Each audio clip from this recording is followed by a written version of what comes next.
Just 1 second.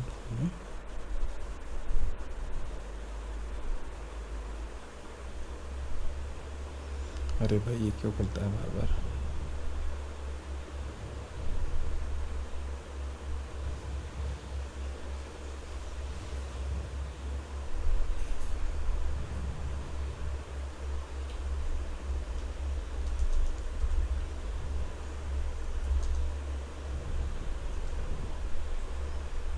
Okay,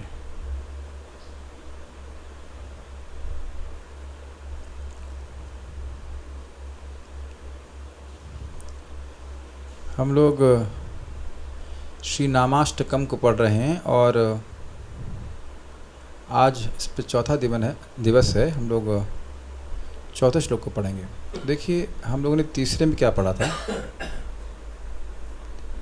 यदा भासोऽप्युद्यन् कबलित भवध्वान्त विभवो दृशं तत्त्वान्धानामपि दिशति भक्ति प्रणयनीम् जनस्तस्योदात्तं जगति भगवन्नाम तरुणे कृतिते निर्वक्तुं कइह महिमानं भवति।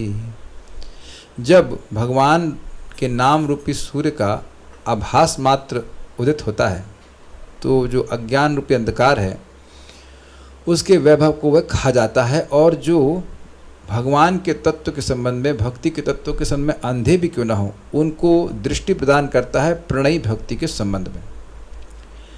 ऐसी आपकी उच्च महिमा को कौन पुण्यात्मा वर्णन करने में समर्थ है, अर्थात नहीं है।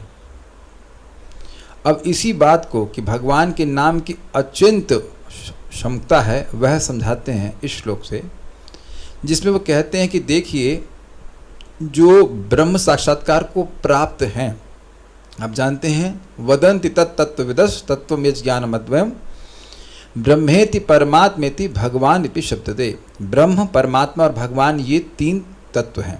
तो ब्रह्म जैसे सूर्य की रोशनी से ब्रह्म कहते हैं, जैसे सूर्य की रोशनी होती है ऐसे भगवान के अंग कांति को ब्रह्म कहते हैं। भगवान श्री कृष्ण के परमात्मा तत्व को तुलना सूर्य की डिस्क से की जाती है और सूर्य देव की तुलना की जा रही है भगवान श्री कृष्ण के से। तो जो ब्रह्म को प्राप्त करने का प्रयास नहीं, जो प्राप्त कर चुके हैं, जो ब्रह्मानुभूति प्राप्त कर चुके हैं, उनको भी प्रारब्ध कर्म भोगने होते हैं, तभी मुक्त होते हैं। लेकिन नाम जीव पर प्रकट होने मात्र से प्रारब्ध कर्म अलग हो जाते हैं। अब अलग हो जाने का क्या मतलब वो समझाया जाएगा, वो भी समझा जाएगा। लेकिन जैसे ही बोला कृष्ण, क्या बोला? देखो यहाँ लोग बोलना ही चल रहे हैं। अरे बोल तो भाई, ठीक है ठीक है नहीं, ठीक है नहीं, कृष्ण जैसे ही बोला, क्या बोला? कृष्ण।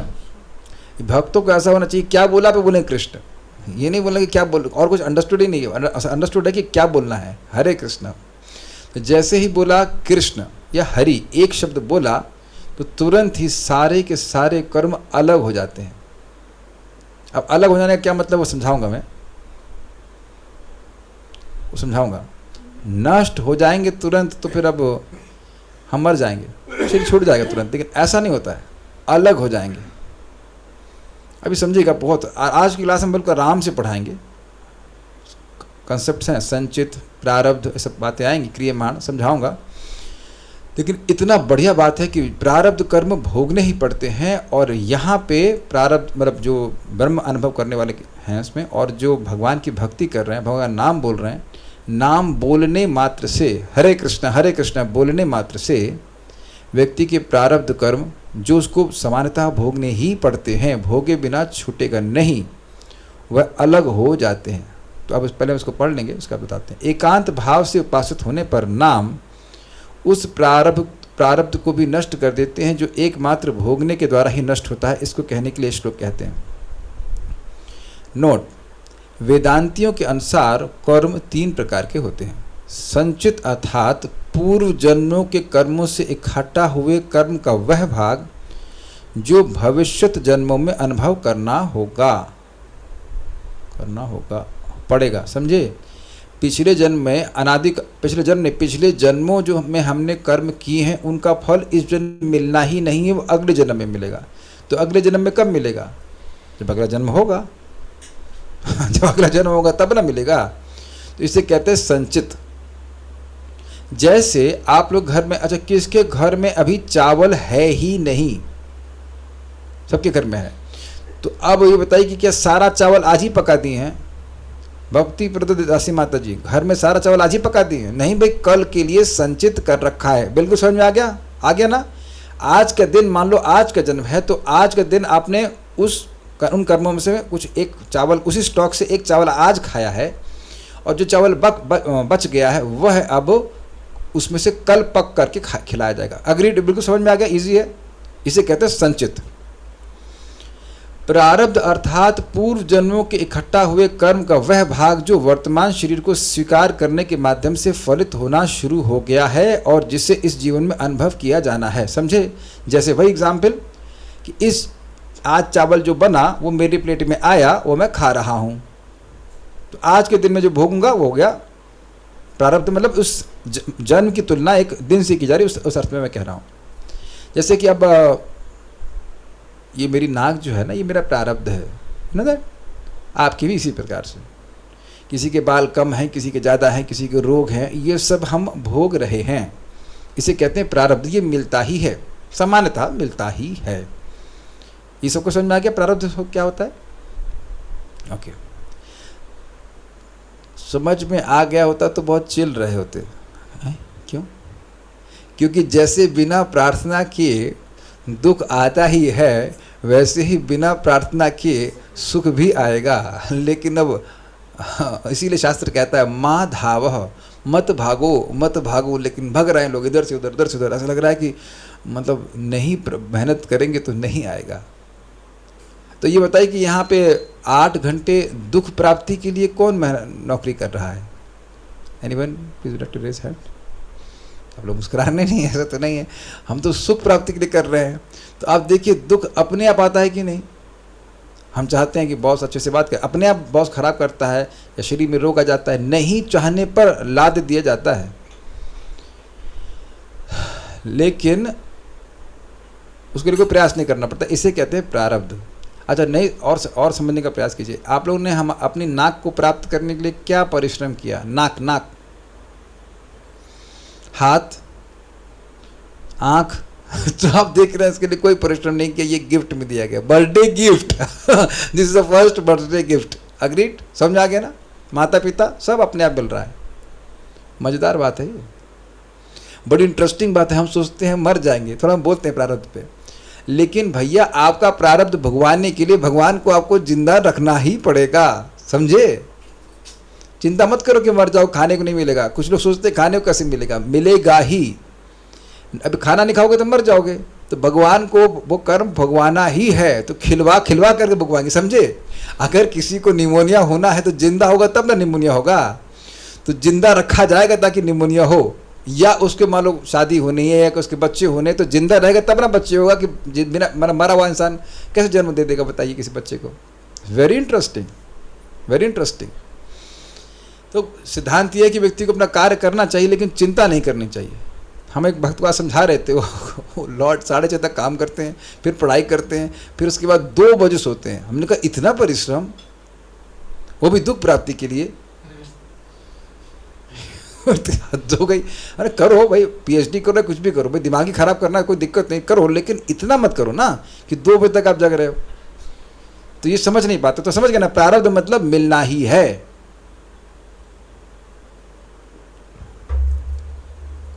चलिए, तो ये समझ में आ गया, प्रारब्ध मिलता ही है। तथा क्रियमाण अर्थात वह कर्म जो इस जीवन में नया बनाया गया है। हम इस जीवन में जो क्रियमाण मतलब होता है प्रेजेंट कॉन्टिन्यूअस। समझे? जो क्रियमाण है, जैसे कि चावल पक रहा है फॉर एग्जाम्पल। हाँ, बहुत सुंदर है, बहुत सुंदर। बहुत बार आपने देखा होगा खीर बनाते हैं रात्रि में, फ्रिज में रखते हैं ठंडा होने के लिए और सुबह प्राप्त करते हैं। तो आज बन रही है तो आज नहीं खाई जाएगी, आज बन रही है वो आगे खाई जाएगी। या और अच्छा एग्जाम्पल, आप लोग अचार बनाते हैं तो अचार आज पक रहा है तो आज नहीं खाया जाएगा, वो आगे के 15 दिन बाद खाया जाएगा। अग्रीड? तो उसे कहते हैं क्रियमाण। ये बड़ा अच्छा एग्जाम्पल हमको भगवान की कृपा से आ रहा है। आज शायद इससे आपको बिल्कुल बात समझ में आ गई होगी। संचित, क्रियमाण और संचित, प्रारब्ध और क्रियमाण। तो आप समझते, संचित मतलब पास्ट, प्रारब्ध मतलब प्रेजेंट और क्रियमाण मतलब भविष्य में। क्लियर हो गया? जैसे आज मैं किसी को दान दे रहा हूँ तो आगे जाकर वह बहुत बड़े धन के रूप में प्राप्त होता है। आज मैं किसी को ज्ञान दे रहा हूँ तो वो मेरा आगे घूमकर ज्ञान बहुत बढ़ कर के आएगा। ये भी क्लियर हो गया? तो अब कब आएगा? जब मैं जन्म लूँ। तो क्रियमाण भी तो आगे जन्म का कारण बनेगा कि नहीं बनेगा? जी, तो क्लियर हो गया। ठीक है, इन तीनों में से संचित और क्रियमाण को निराकार ब्रह्म का ज्ञान प्राप्त करके नष्ट किया जा सकता है। जब व्यक्ति को ब्रह्म अनुभूति होती है तो वह संचित मतलब जिन कर्मों को उसको अगले जन्म में भोगना होता वह नष्ट होते हैं, क्योंकि वह मुक्त हो जाता है। इस जीवन के बाद वह मुक्त हो जाएगा। क्लियर? और इस जीवन में जो कुछ कार्य कर रहा है, खा रहा पी रहा है, उसकी वजह से भी उसको दोबारा जन्म नहीं लेना पड़ेगा। सबको क्लियर हो गया ये बात? पहले के जो संचित कर्म थे वह नष्ट हो जाते हैं, और जो इस जन्म में जो कर्म कर रहा है, जो भी कुछ कार्य कर रहा है, अपना जीवन धारण कर जो कुछ भी कर रहा है, उसकी वजह से उसको आगे जन्म नहीं लेना पड़ेगा। भाई सुखदेव गोस्वामी भी दूध पी रहे थे ना, आपको पता होना चाहिए। ब्रह्मानुभूति को प्राप्त थे और वह एक गृहस्थ के घर में उतने समय रुकते जितने समय के लिए गाय दूही जाती थी। तो वो दूध ग्रहण कर रहे हैं तो क्या फिर कर्म लगा उनको? नहीं। जो ब्रह्मानुभूति प्राप्त व्यक्ति है उसको संचित और क्रियमाण बाधित नहीं करते, रोकते नहीं। लेकिन प्रारब्ध मतलब एक जीवन जो मिला है वह प्रारब्ध के अनुसार जब शरीर समाप्त होगा तभी वह मुक्ति प्राप्त करेगा। उसके प्रारब्ध उसको भोगने ही पड़ेंगे। प्रारब्ध मीन्स आपकी जो भी हमारा जीवन है, मेरा 71 साल का है, तो वो 71 साल हमारा प्रारब्ध है। तो वो जीवन जब वो शरीर छूटेगा तभी वह मोक्ष प्राप्त करेगा। समझ में आ गया सबको? लेकिन भक्ति में ऐसा नहीं है। अब उसको डिटेल में समझेंगे, कहेंगे हम भी तो जी ही रहे हैं ना भाई। उसको मैं समझाऊंगा भी, बहुत सारी बातें आएंगी। ठीक है, अब मेरे पीछे बोलिए आप। यद ब्रह्म साक्षाद कृति निष्ठयापि विनाशमायाति विना न भोगैः। यद ब्रह्म साक्षात् कृति निष्ठयापि विनाशमायाति विना न भोगैः। अपैति नाम स्फुरणेन तत्ते प्रारब्ध कर्मेति विरौति वेदः। अपैति नाम स्फुरणेन तत्ते प्रारब्ध कर्मेति विरौति वेदः। यद ब्रह्म साक्षात् कृति निष्ठयापि विनाशमायाति विना न भोगैः। यद ब्रह्म साक्षात् कृति निष्ठयापि विनाशमायाति विना न भोगैः। अपैति नाम स्फुरणेन तत्ते प्रारब्ध कर्मेति विरौति वेदः। अपैति नाम स्फुरणेन तत्ते प्रारब्ध कर्मेति विरौति वेदः। बोलिए। यद ब्रह्म साक्षात् कृति निष्ठयापि विनाशमायाति विना न भोगैः। यद ब्रह्म साक्षात् कृति निष्ठयापि विनाशमायाति विना न भोगैः। अपैति नाम स्फुरणेन तत्ते प्रारब्ध कर्मेति विरौति वेदः। अपैति नाम स्फुरणेन तत्ते प्रारब्ध कर्मेति विरौति वेदः। देखिए, हे पवित्र भगवान के नाम वेद घोषित करते हैं। तो वेद का क्या मतलब है? जो सभी ज्ञान के स्रोत हैं वह वेद। वेद मतलब जानना, इसलिए वेद क्योंकि स्वतः प्रमाण हैं, तो इस बात को वेद घोषित करते हैं कि जो व्यक्ति भगवान का नाम लेता है उसके प्रारब्ध भी नष्ट हो जाते हैं। वेद घोषित करते हैं कि जो प्रारब्ध कर्म ब्रह्म के प्रत्यक्ष अनुभव के बावजूद भी उसके फलों का अनुभव किए बिना नष्ट नहीं होता, वह आपके जिह्वा पर प्रकट होने मात्र से ही दूर हो जाता है। हरे कृष्णा कृष्णा कृष्णा हरे हरे, हरे राम राम राम हरे हरे। अब देखिए, आज एक भक्त हमको बोले कि वह एक एस्ट्रोलॉजर के पास गए थे, उनके जीवन में कुछ बाह्य रूप से कठिनाई आ रही थी। तो एस्ट्रोलॉजर बोले कि तुम्हारी कुंडली इतनी खराब है कि तुम्हारा कुछ हो ही नहीं सकता है, और जब तक तुम ये माला छोड़ करके नहीं आते हो मैं तुम्हें सोल्यूशन बता ही नहीं सकता। तो अब मैं तो बड़ा आजकल पॉजिटिव बोलता हूँ, लेकिन नहीं तो अगर 10 दिन पहले लेक्चर दे रहे होते तो मैं उस व्यक्ति को बोलता कि एक तो तुम पहले बोल लो कि तुम्हारा कुछ हो नहीं सकता है, और फिर तुम कह रहे हो कि माला हरि नाम छुड़वा दो, छोड़ो, उसके बाद मैं तुम्हारा कुछ करूँगा। तो तुम हो कौन करने वाले? तुम हो कौन करने वाले? पैदा भी कपड़े संग नहीं हुए थे ना, तुम हो कौन करने वाले?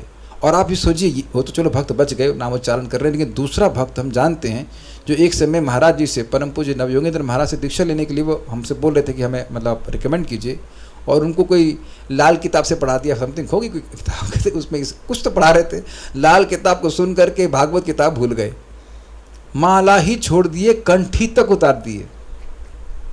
ये है मूर्खता लोगों की। इस प्रकार से शास्त्र का श्रवण ना करने के कारण वह ऐसी बात करते हैं कि वो सोचते हैं कि उनका हरे कृष्ण मंत्र से उनका भाग्य खराब हो रहा है। और पहले बात तो समझना चाहिए कि भाग्य है क्या।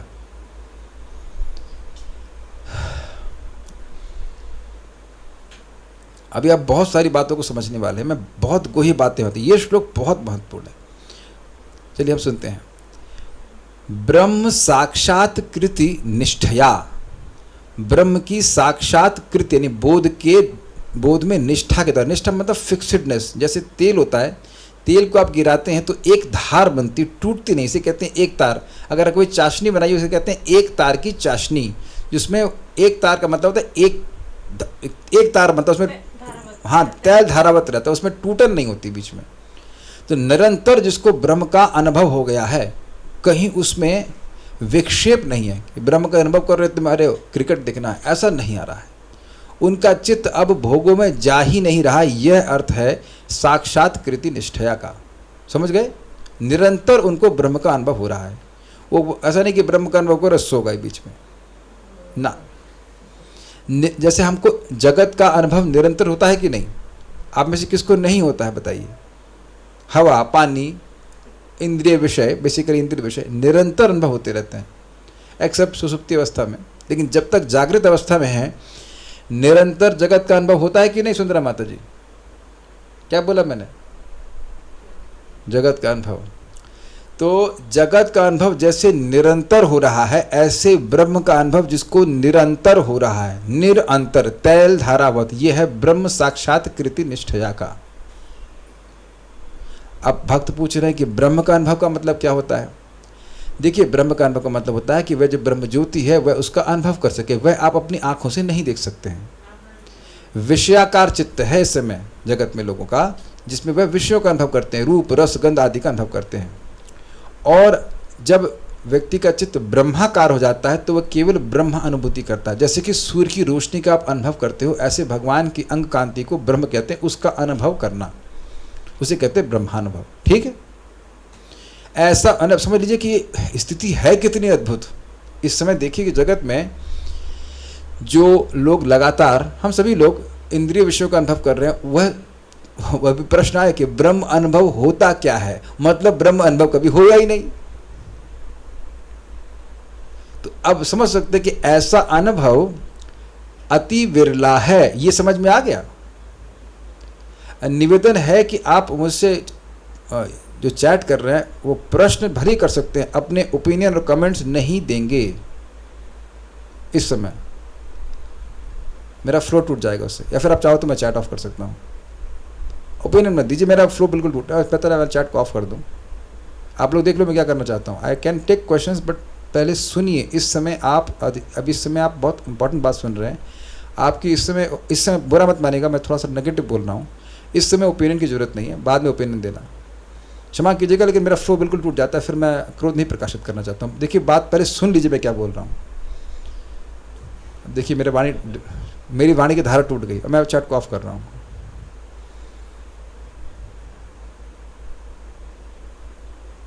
मैं एक भक्त को होस्ट बना रहा हूँ। मदन मोहन प्रभु, यू आर को होस्ट। इन केस आवाज़ का कोई इशू होगा तो आप मुझे बताना।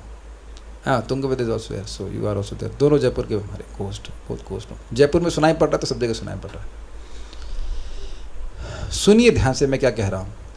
ब्रह्म साक्षात कृति निष्ठया, ब्रह्म की साक्षात अनुभूति के द्वारा जिसमें विक्षेप कहीं नहीं हो रहा है। मैं समझाने का प्रयास कर रहा हूँ जैसे हमें बिल्कुल विक्षेप नहीं हो रहा है। अरे ब्रह्म दिखने लग गया, हम ब्रह्म खींच रहे हैं, ऐसा नहीं। लगातार इंद्रिय विषय खींच रहे हैं, रूप रस गंध निरंतर खींच रहे हैं ना।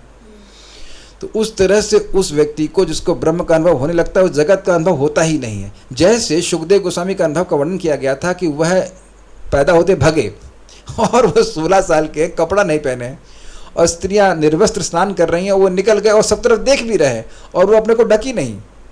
और उनके पिताजी वेद व्यास जी उनके पीछे पीछे भाग रहे, वो वृद्ध हैं और स्त्रियों की तरफ देख नहीं रहे थे, फिर भी वे अपने कपड़ों को ढक ली, सर हाँ कपड़े से अपने तन को ढक ली।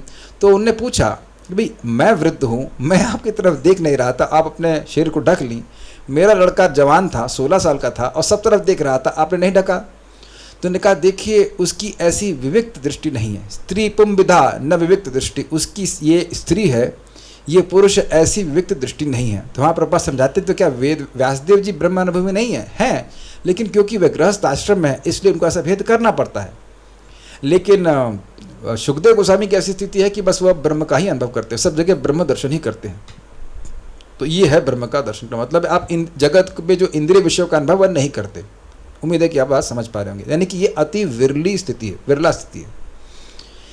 ऐसा होने के बाद भी, अपि मतलब उसके बावजूद भी, यत प्रारब्ध कर्म, जो प्रारब्ध कर्म है, बिना भोगे ना विनाशम आयति, उनको भोगे बिना विनाश को प्राप्त नहीं होते। बिल्कुल स्पष्ट है।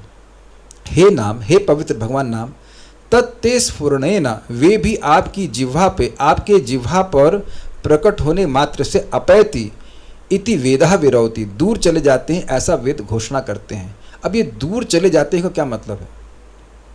जैसे मेरे पास मेरा जो स्पीकर है वह दूर है, तो मैं उसको टच नहीं कर पा रहा हूँ, नहीं वह मुझे टच कर रहा है। जो ब्रह्म अनुभूति कर रहे हैं उनको प्रारब्ध कर्मों का स्पर्श करना ही पड़ता है, समझे? जैसे मान लो मेरी इस क्लास में सामने जो बैठे हैं भक्त लोग में से कोई सो रहा है, तो क्योंकि मैं उनको स्पर्श नहीं कर सकता तो मैं ए उठो ऐसा नहीं कर सकता। जैसे मान लीजिए यहाँ जूम पे कोई सो जाए तो मैं आपकी आवाज़ तो लगा सकता हूँ, लेकिन क्या स्पर्श कर सकता हूँ भाई? नहीं कर सकता। तो मैं आपसे दूर हूँ कि नहीं हूँ, लेकिन दूर हूँ, मानते ना? मान लीजिए थाली, चलो प्रारब्ध कर्म को आप फल से फिर से थाली पहुँचते, प्रारब्ध कर्म की थाली आपके सामने आई और थाली खींच के दूर कर दी गई, समझे? थाली खींच के दूर कर दी गई और वही चीज दी जा रही है जो आपके स्वास्थ्य के लिए अच्छी हैं। अब समझ में आ गया? एक खूब सारा पकवान है, ये मीठा, लेकिन मान लो डायबिटीज है तो यह नहीं देंगे। ये एक बात समझिए, बिल्कुल बिल्कुल सब समझ में आ जाएगा। फीस्ट बनता है, फीस्ट बना और उसमें बहुत सारे आइटम, मीठा है, ये है, वो है, सब कुछ है, तो प्रारब्ध है आपका, भोग सकते हैं आप, भोगेंगे आप।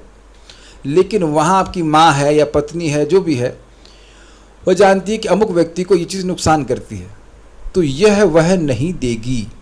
मेरे ख्याल से माताओं ने ऐसे किया भी होगा, पति को डायबिटीज़ है, कुछ है, तो अब लड़के के लिए मीठा बना रही हैं, मतलब मीठा बना सबके लिए, सबको मिलना है, लेकिन मीठा वह नहीं देती, वो दूर रखती हैं, समझे? मीठा नष्ट नहीं हुआ है, लेकिन मीठा दिया नहीं जा रहा है क्योंकि वह उस व्यक्ति के लिए अच्छा नहीं है।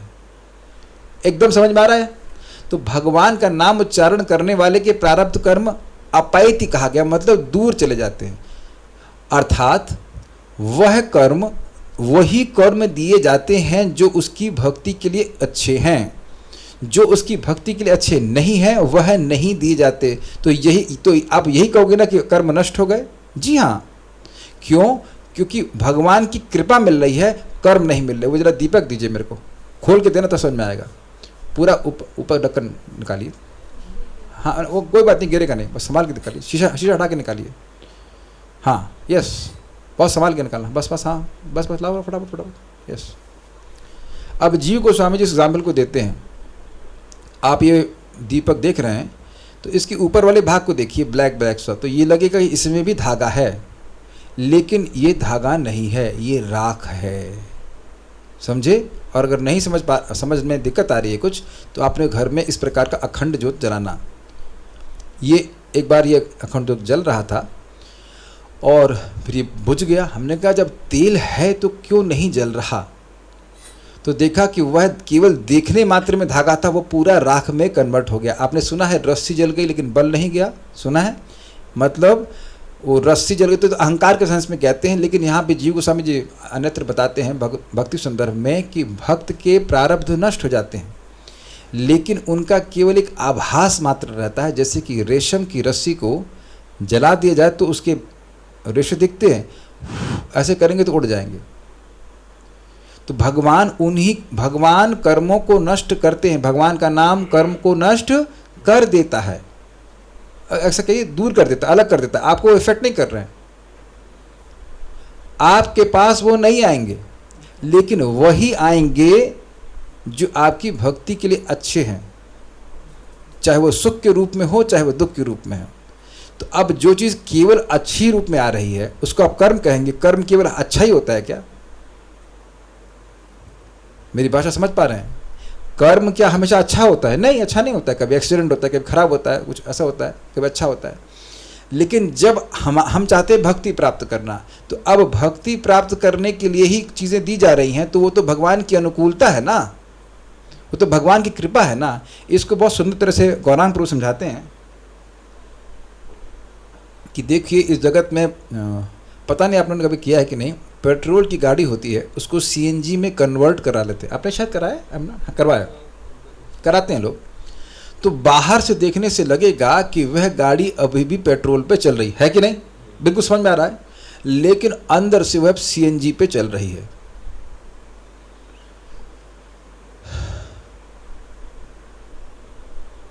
सीएनजी को थोड़ा चेंज कीजिए, एनसीजी, नेचुरल कृपा ऑफ गौरांगा।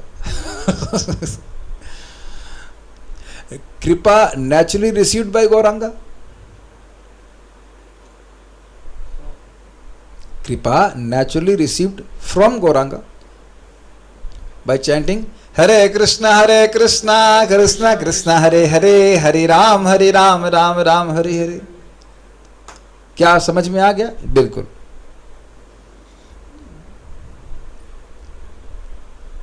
अब यहाँ श्लोक को देखिए, यद ब्रह्म साक्षात कृति निष्ठया अपि, जो ब्रह्म की साक्षात अनुभवी तय धारावत अनुभव करने के बाद भी विनाश को नहीं प्राप्त होते हैं, अर्थात प्रारब्ध बिना भोगे वे प्राप्त नहीं होते हैं।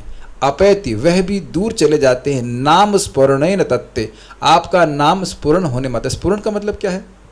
मैनिफेस्ट करिए, हरे कृष्णा कृष्णा कृष्णा हरे हरे, हरे राम राम राम हरे हरे। तो वह यद प्रारब्ध, जो प्रारब्ध कर्म है वो इस प्रकार से होते हैं।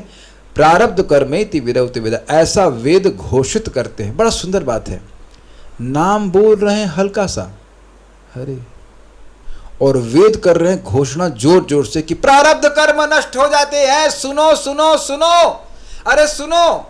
अरे सुनो भाई सुनो, कि नाम को हल्का सा जीव पे लेने मात्र से प्रारब्ध नष्ट हो जाते हैं, समझे? इसलिए हरे कृष्णा किया तब भी, और हरे कृष्णा किया तब भी, और हरे कृष्णा कृष्णा कृष्णा हरे हरे, हरे राम राम हरे हरे। कैसे भी करे व्यक्ति के सारे कर्म दूर चले जाते हैं। अब वह व्यक्ति मूर्ख ही कहलाएगा जो नाम को ही अपने से दूर कर दे। इससे पहले कि मैं टीका में जाऊं, मैं आप लोग को होमवर्क दूंगा, आप चाहे तो थोड़ा पढ़ लेना। 5:1:35 श्रीमद् भागवतम, अगर दिखा सके श्लोक तो मैं बोल भी दूंगा कि विदूर विगतः शब्द है वहाँ पे, कि कोई व्यक्ति चांडाल भी क्यों ना हो, वह भी भगवान का नाम एक बार बोलता है, सकृदादीत, तो वह भी तुरंत ही क्या शब्द है वहाँ पे, श्लोक दिखाइए।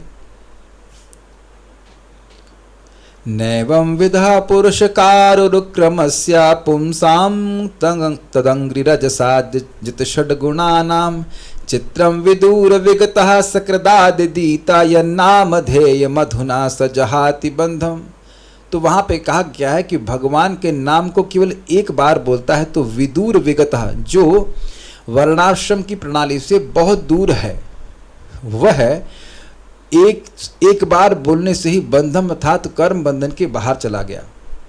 तो समझ लेने का प्रयास कीजिए, प्रारब्ध नष्ट होते हैं मतलब संचित और क्रियामान तो नष्ट होते ही हैं, और प्रारब्ध भी नष्ट होते हैं, मतलब पूर्णतः कर्म नष्ट हो जाते हैं, यह कह रहे हैं। और उस 5:1:35 में प्रभुपाद जी समझाते हैं कि देखिए, कोई व्यक्ति भगवान का नाम बोला तो उसका शरीर छूटते हुए तो हम तुरंत नहीं देखते हैं। क्या प्रमाण है? प्रमाण ये है कि मैं क्लास दे रहा हूँ और आप सुन रहे हैं। बहुत से भक्त लोग यहाँ 16 माला जप कर लिए होंगे, एक आध दो माला तो सभी कर रहे होंगे। तो अब आप और मैं दिखते तो है नहीं कि शरीर छूट गया। और अब प्रश्न होगा कि भाई क्यों नहीं छूट गया? तो अगर छोड़ देते तो क्लास कौन देता और क्लास सुनता कौन? तो भक्ति का प्रवर्तन नहीं हो पाता ना। तो इसलिए ये नहीं सोचना चाहिए कि कर्म बंधन छूट गया, खत्म हो गया तो व्यक्ति तुरंत शरीर ही छोड़ देगा। वहाँ प्रभुपाद समझाते हैं, तात्पर्य के अंत में देखना, एकदम लास्ट में। आप इनको माइक दीजिए, ये पढ़ के बता सकते हैं। एकदम लास्ट में प्रभुपाद जी कहते हैं कि देखिए, जैसे ही कोई नाम बोलता है, आप देखिए इंग्लिश में पढ़िए, वो मंत्र बोलता है तो उसका मन तुरंत चेंज हो जाता है। और क्योंकि मन अगले जन्म का कारण होता है, अग्रीड? तो क्योंकि मन पवित्र हो गया है, इस कारण से उसका दोबारा जन्म नहीं होगा। क्या लिखा है जरा बताइए इंग्लिश में। The body is a symbolic representation of the material bondage according to one's इतना karma. जल्दी बोली कि मैं भी ना समझ पाऊँ। The body is a symbolic representation of material bondage according to one's फिर और karma. जल्दी बोले, न्यूज़पेपर पे पढ़ते थे आप। मैं भी समझना पड़ता, समझा कहाँ से पढ़े बताइए दीजिए अब यहाँ। कहाँ पढ़े तो यहीं से, लेकिन बड़ी धीरे से पढ़िए। देखिए, after all changes of the gross body are conducted by the subtle body. वस्तुतः जो स्थूल शरीर है उसके जो भी परिवर्तन है वह सूक्ष्म शरीर से आते हैं। इसीलिए पॉजिटिव सोचना चाहिए। मैं स्वस्थ हूँ बोलेंगे तो आप स्वस्थ होने लग जाएंगे। लॉ ऑफ अट्रैक्शन दिख गया सबको कि प्रभुपाद समझा रहे हैं। किसी की हिम्मत हो तो काटिएगा। अच्छा, चैट तो ऑफ कर रखा है तो काटेंगे कैसे? After the destruction of the gross body the subtle body takes the living entity from इस present gross body to another. ये तो स्पष्ट है। जब ये शरीर नष्ट हो जाएगा तो हमारा सूक्ष्म शरीर हमको दूसरे स्थूल शरीर में ले जाता है। In the subtle body, the mind is predominant, and therefore, if one's mind is always absorbed in remembering the activities or the lotus feet of the Lord, he is to be understood to have already changed his present body and become purified. तो अगर कोई भगवान का स्मरण कर रहा है उनके नामोच्चारण के द्वारा, तो उसका सूक्ष्म शरीर चेंज हो गया है। तो इस कारण से माना जाएगा कि उसका कर्म बंधन नष्ट हो गया, कि वो स्मरण कर रहा है तो भगवान के पास चला जाएगा। इसीलिए ये कहा जा रहा है कि चांडाल हो वह भी ब्राह्मण बन जाता है दीक्षा के द्वारा, भगवान का नामोच्चारण करने के द्वारा। अब एक और श्लोक है, अभी मैं आप लोग ढूंढ सकें तो भागवत में, स्वादोपि सद्यः शवनाय कल्पते, उसमें आता है।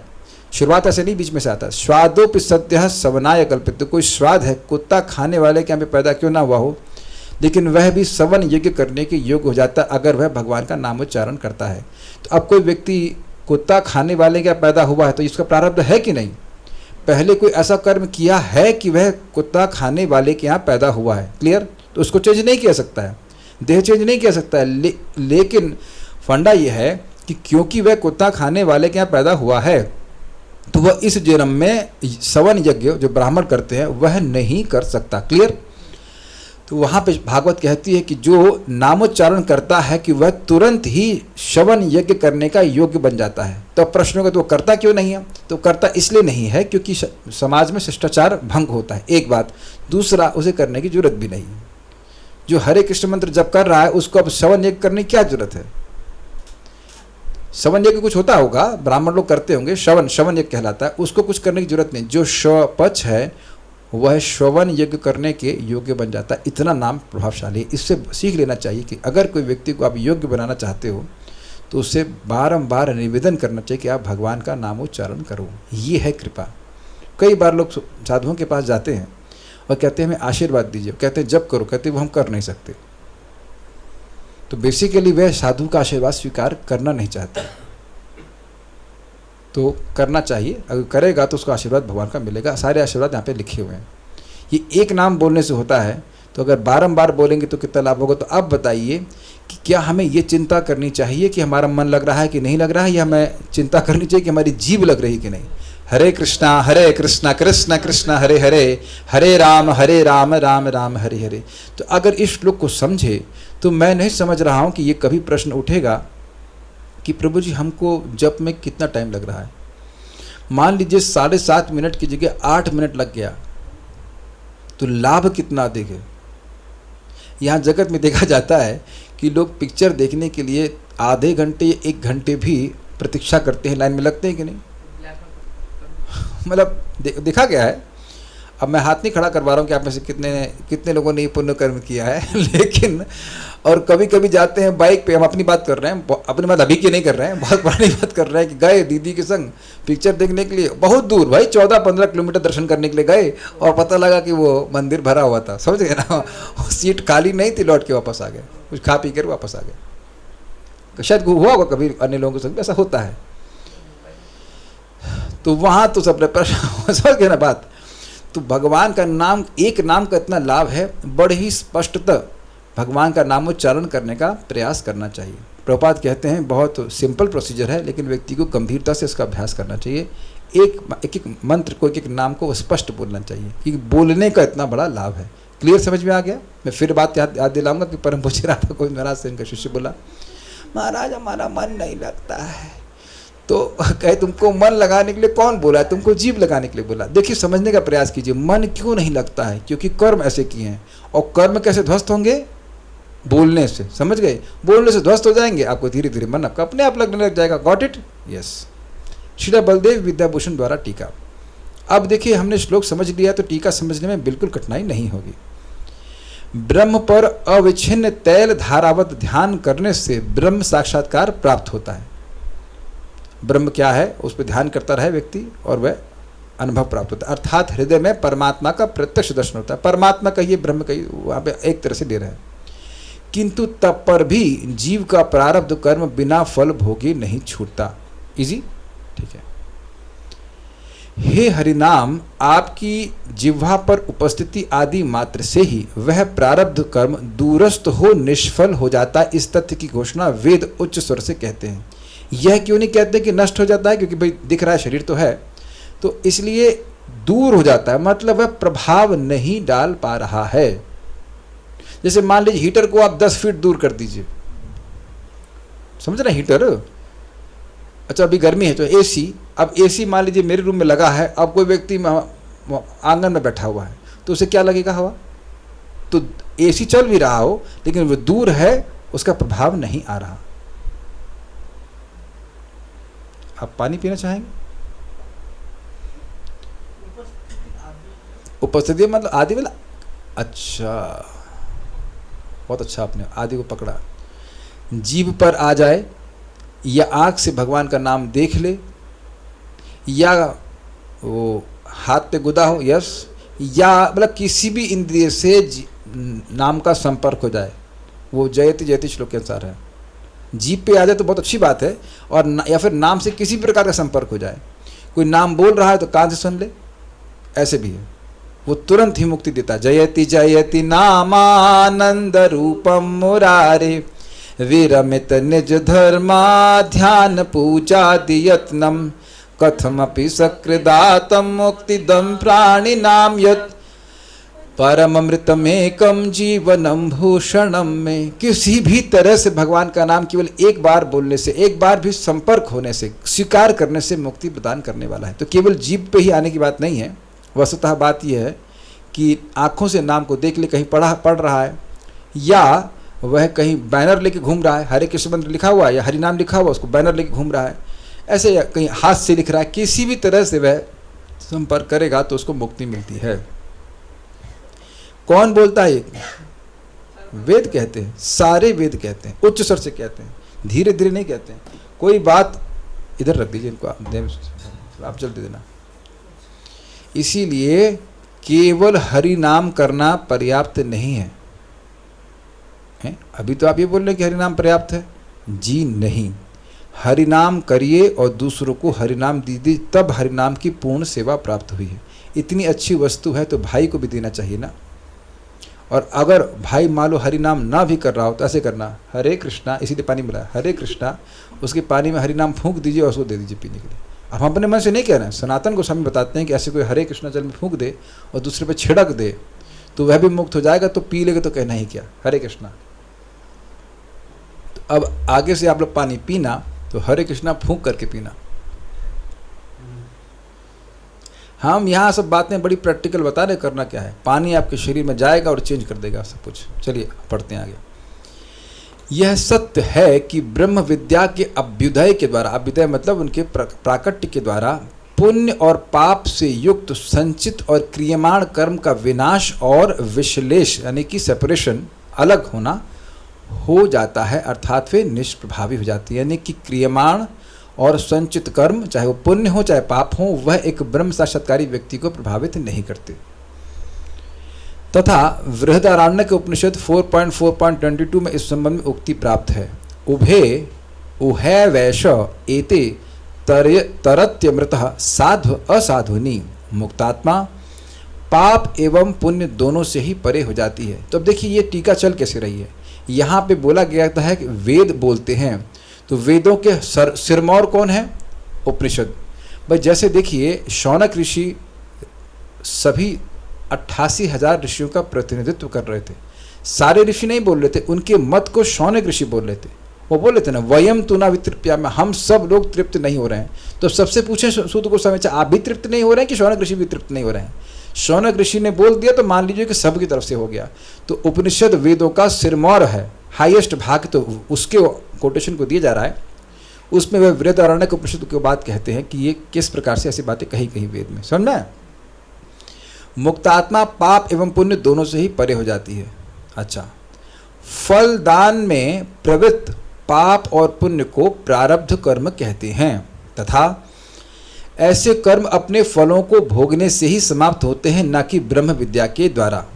इजी छांदोग्य उपनिषद 6.14.12 में इस विषय में उक्ति प्राप्त है कि तस्य तावदेव चिरम यावन न विमोक्षये, यावत न विमोक्षये। जब ब्रह्म साक्षात्कार प्राप्त जीवात्मा को तब तक मुक्ति की प्रतीक्षा करनी पड़ती है जब तक वह अपने कर्मों से पूर्णतः मुक्त नहीं हो जाती। समझे आप?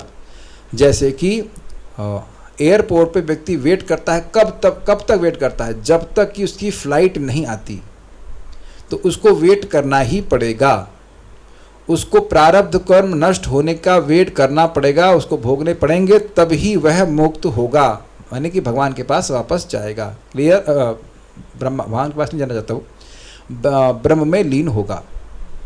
ब्रह्म के अनुभव करने वाले भगवान के पास नहीं जाते, वो भगवान के पास जाना नहीं चाहते। क्या ये क्लियर हुआ? उसका जो निश्चित समय कि भाई ये जीवन उसका 80 साल का है, तो 80 साल तक वो जो भी उसके सुख दुख है वो भोगने के बाद ही वह वापस नहीं ब्रह्म में लीन होगा। इसीलिए उन लोग की ऐसी मति होती है कि ये भोजन मुझे करना ही पड़ेगा। वो इसे न्यूट्रल से रहते हैं, वो ये नहीं देखते हैं कि कृष्ण की कृपा है, वो देखते हैं कि ये भोजन मुझे करना ही पड़ेगा, ये मेरा प्रारब्ध है, इससे मुझे फर्क नहीं पड़ रहा। ब्रह्म अनुभव होगा, ब्रह्म अनुभव करने वाला भी खाना खाता है, लेकिन उसको कुछ कर्म नहीं लग रहा है क्योंकि वह उसमें लिप्त नहीं हो रहा है। ये सब हम लोग गीता में पढ़ चुके हैं। उसकी ऐसी कॉन्शियसनेस रहती है कि मैं जो कुछ भी अपना जीवन धारण करने के लिए कर रहा हूँ ये मुझे करना ही पड़ेगा। आत्महत्या करने के लिए कोई नहीं बोल रहा है, ना ब्रह्म ज्ञानी बोल रहे हैं, ना कोई भक्त बोल रहा है। क्लियर समझ में आ रहा है बात? शरीर चलाने के लिए वो कर रहे हैं, ये मुझे भोगना ही है, इसको स्वीकार कर लेता हूँ। उसके बाद वह शरीर छोड़ करके भगवान के पास, हम लोग ब्रह्म में लीन हो जाता है, भगवान के पास नहीं जाता है। क्लियर हो गया? ठीक। अच्छा, यही निष्कर्ष वेदांत सूत्र के रचयिता श्री व्यासदेव ने भी इस प्रकार दिया है। उपनिषद, फिर उपनिषद के बाद वेदांत, वेदांत के बाद वेद में कुछ बचा नहीं, तो वह बात वेदांत में भी कही जा रही है। क्या कह रहे हैं देखिए, तद अधिगम उत्तर पूर्वाघयोर अश्लेष विनाशौ तद व्यपदेशात्। ये 13वां श्लोक है। जब ब्रह्म का अनुभव होता है तो क्रियमाण एवं संचित पाप का विश्लेष और विनाश हो जाता है, क्योंकि ऐसी घोषणा करी गई है। समझ में आ गया? जब ब्रह्म का अनुभव होता है तो संचित और क्रियमाण का नाश हो जाता है, मतलब ऐसा वेद कहते हैं। तो ये बात आपको वेदांत से मिल गई।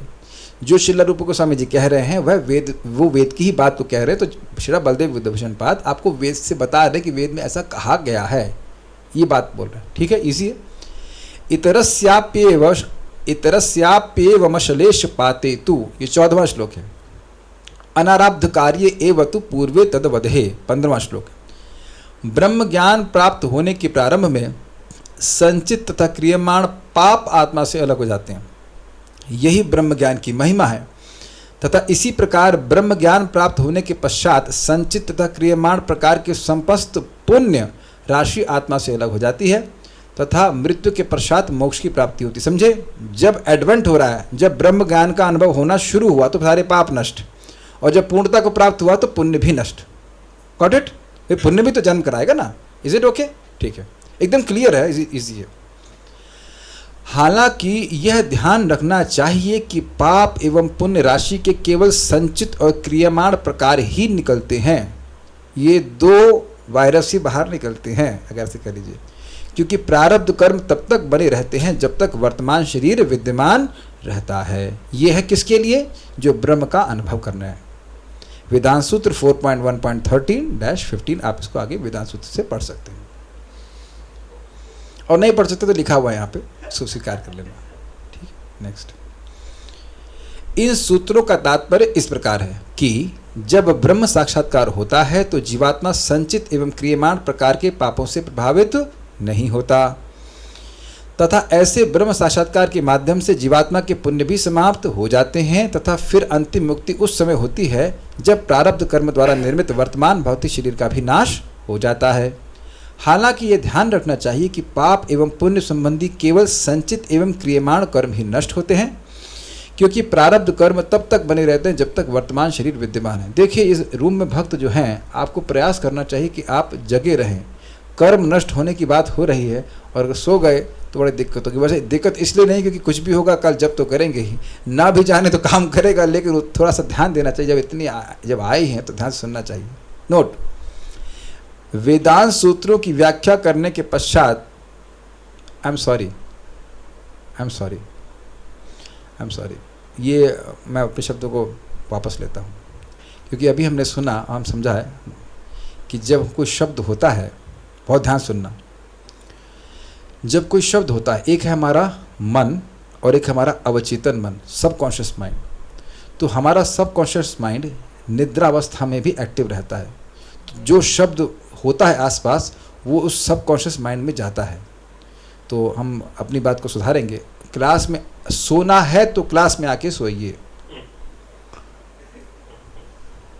जब में दिक्कत यह है कि हम खुद हाँ ठीक है, तो अगर जिन लोगों को जब में नींद आती तो प्रभुपाद जी के जब को हल्का सा बैकग्राउंड में चला दीजिए, हल्का सा, तो वो आपको सुनाई पड़ता रहेगा। हरे कृष्ण कृष्ण कृष्ण हरे, मतलब सो गए तो सो भी गए तो वो हरे कृष्ण कृष्ण, मैं मजाक में नहीं बोल रहा, सीरियसली बोल रहा हूँ। हरे कृष्ण कृष्ण कृष्ण हरे हरे, हरे राम राम राम हरे, ऐसे वो चलता रहेगा। गुरु महाराज के जप मिल जाए तो ये नहीं कि उतना जोर से चला लीजिए कि अपना जप ना सुन पाए, लेकिन अगर किसी को बहुत नींद आ रही तो ऐसे भी कर सकता है, उसको सुनाई पड़ता रहेगा। लेकिन अच्छा होगा कि अवचेतन मन को लाए हैं तो मन को भी लेके आ जाना चाहिए, साथ में सुन लें, अच्छा रहेगा। चलिए वापस आते हैं टॉपिक पे।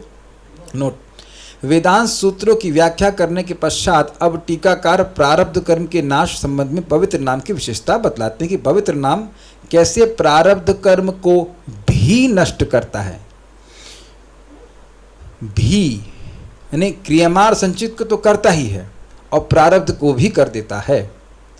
हालांकि भगवान के पवित्र नामों का जप करने से ऐसे प्रारब्ध कर्म दूर हो जाते हैं तथा इसका वर्णन छांदोग्य उपनिषद में किया गया है 1.6.7। स एषः सर्वेभ्यः पापेभ्यः उदितः वै सर्वे पापमभ्यो य एवं वेद।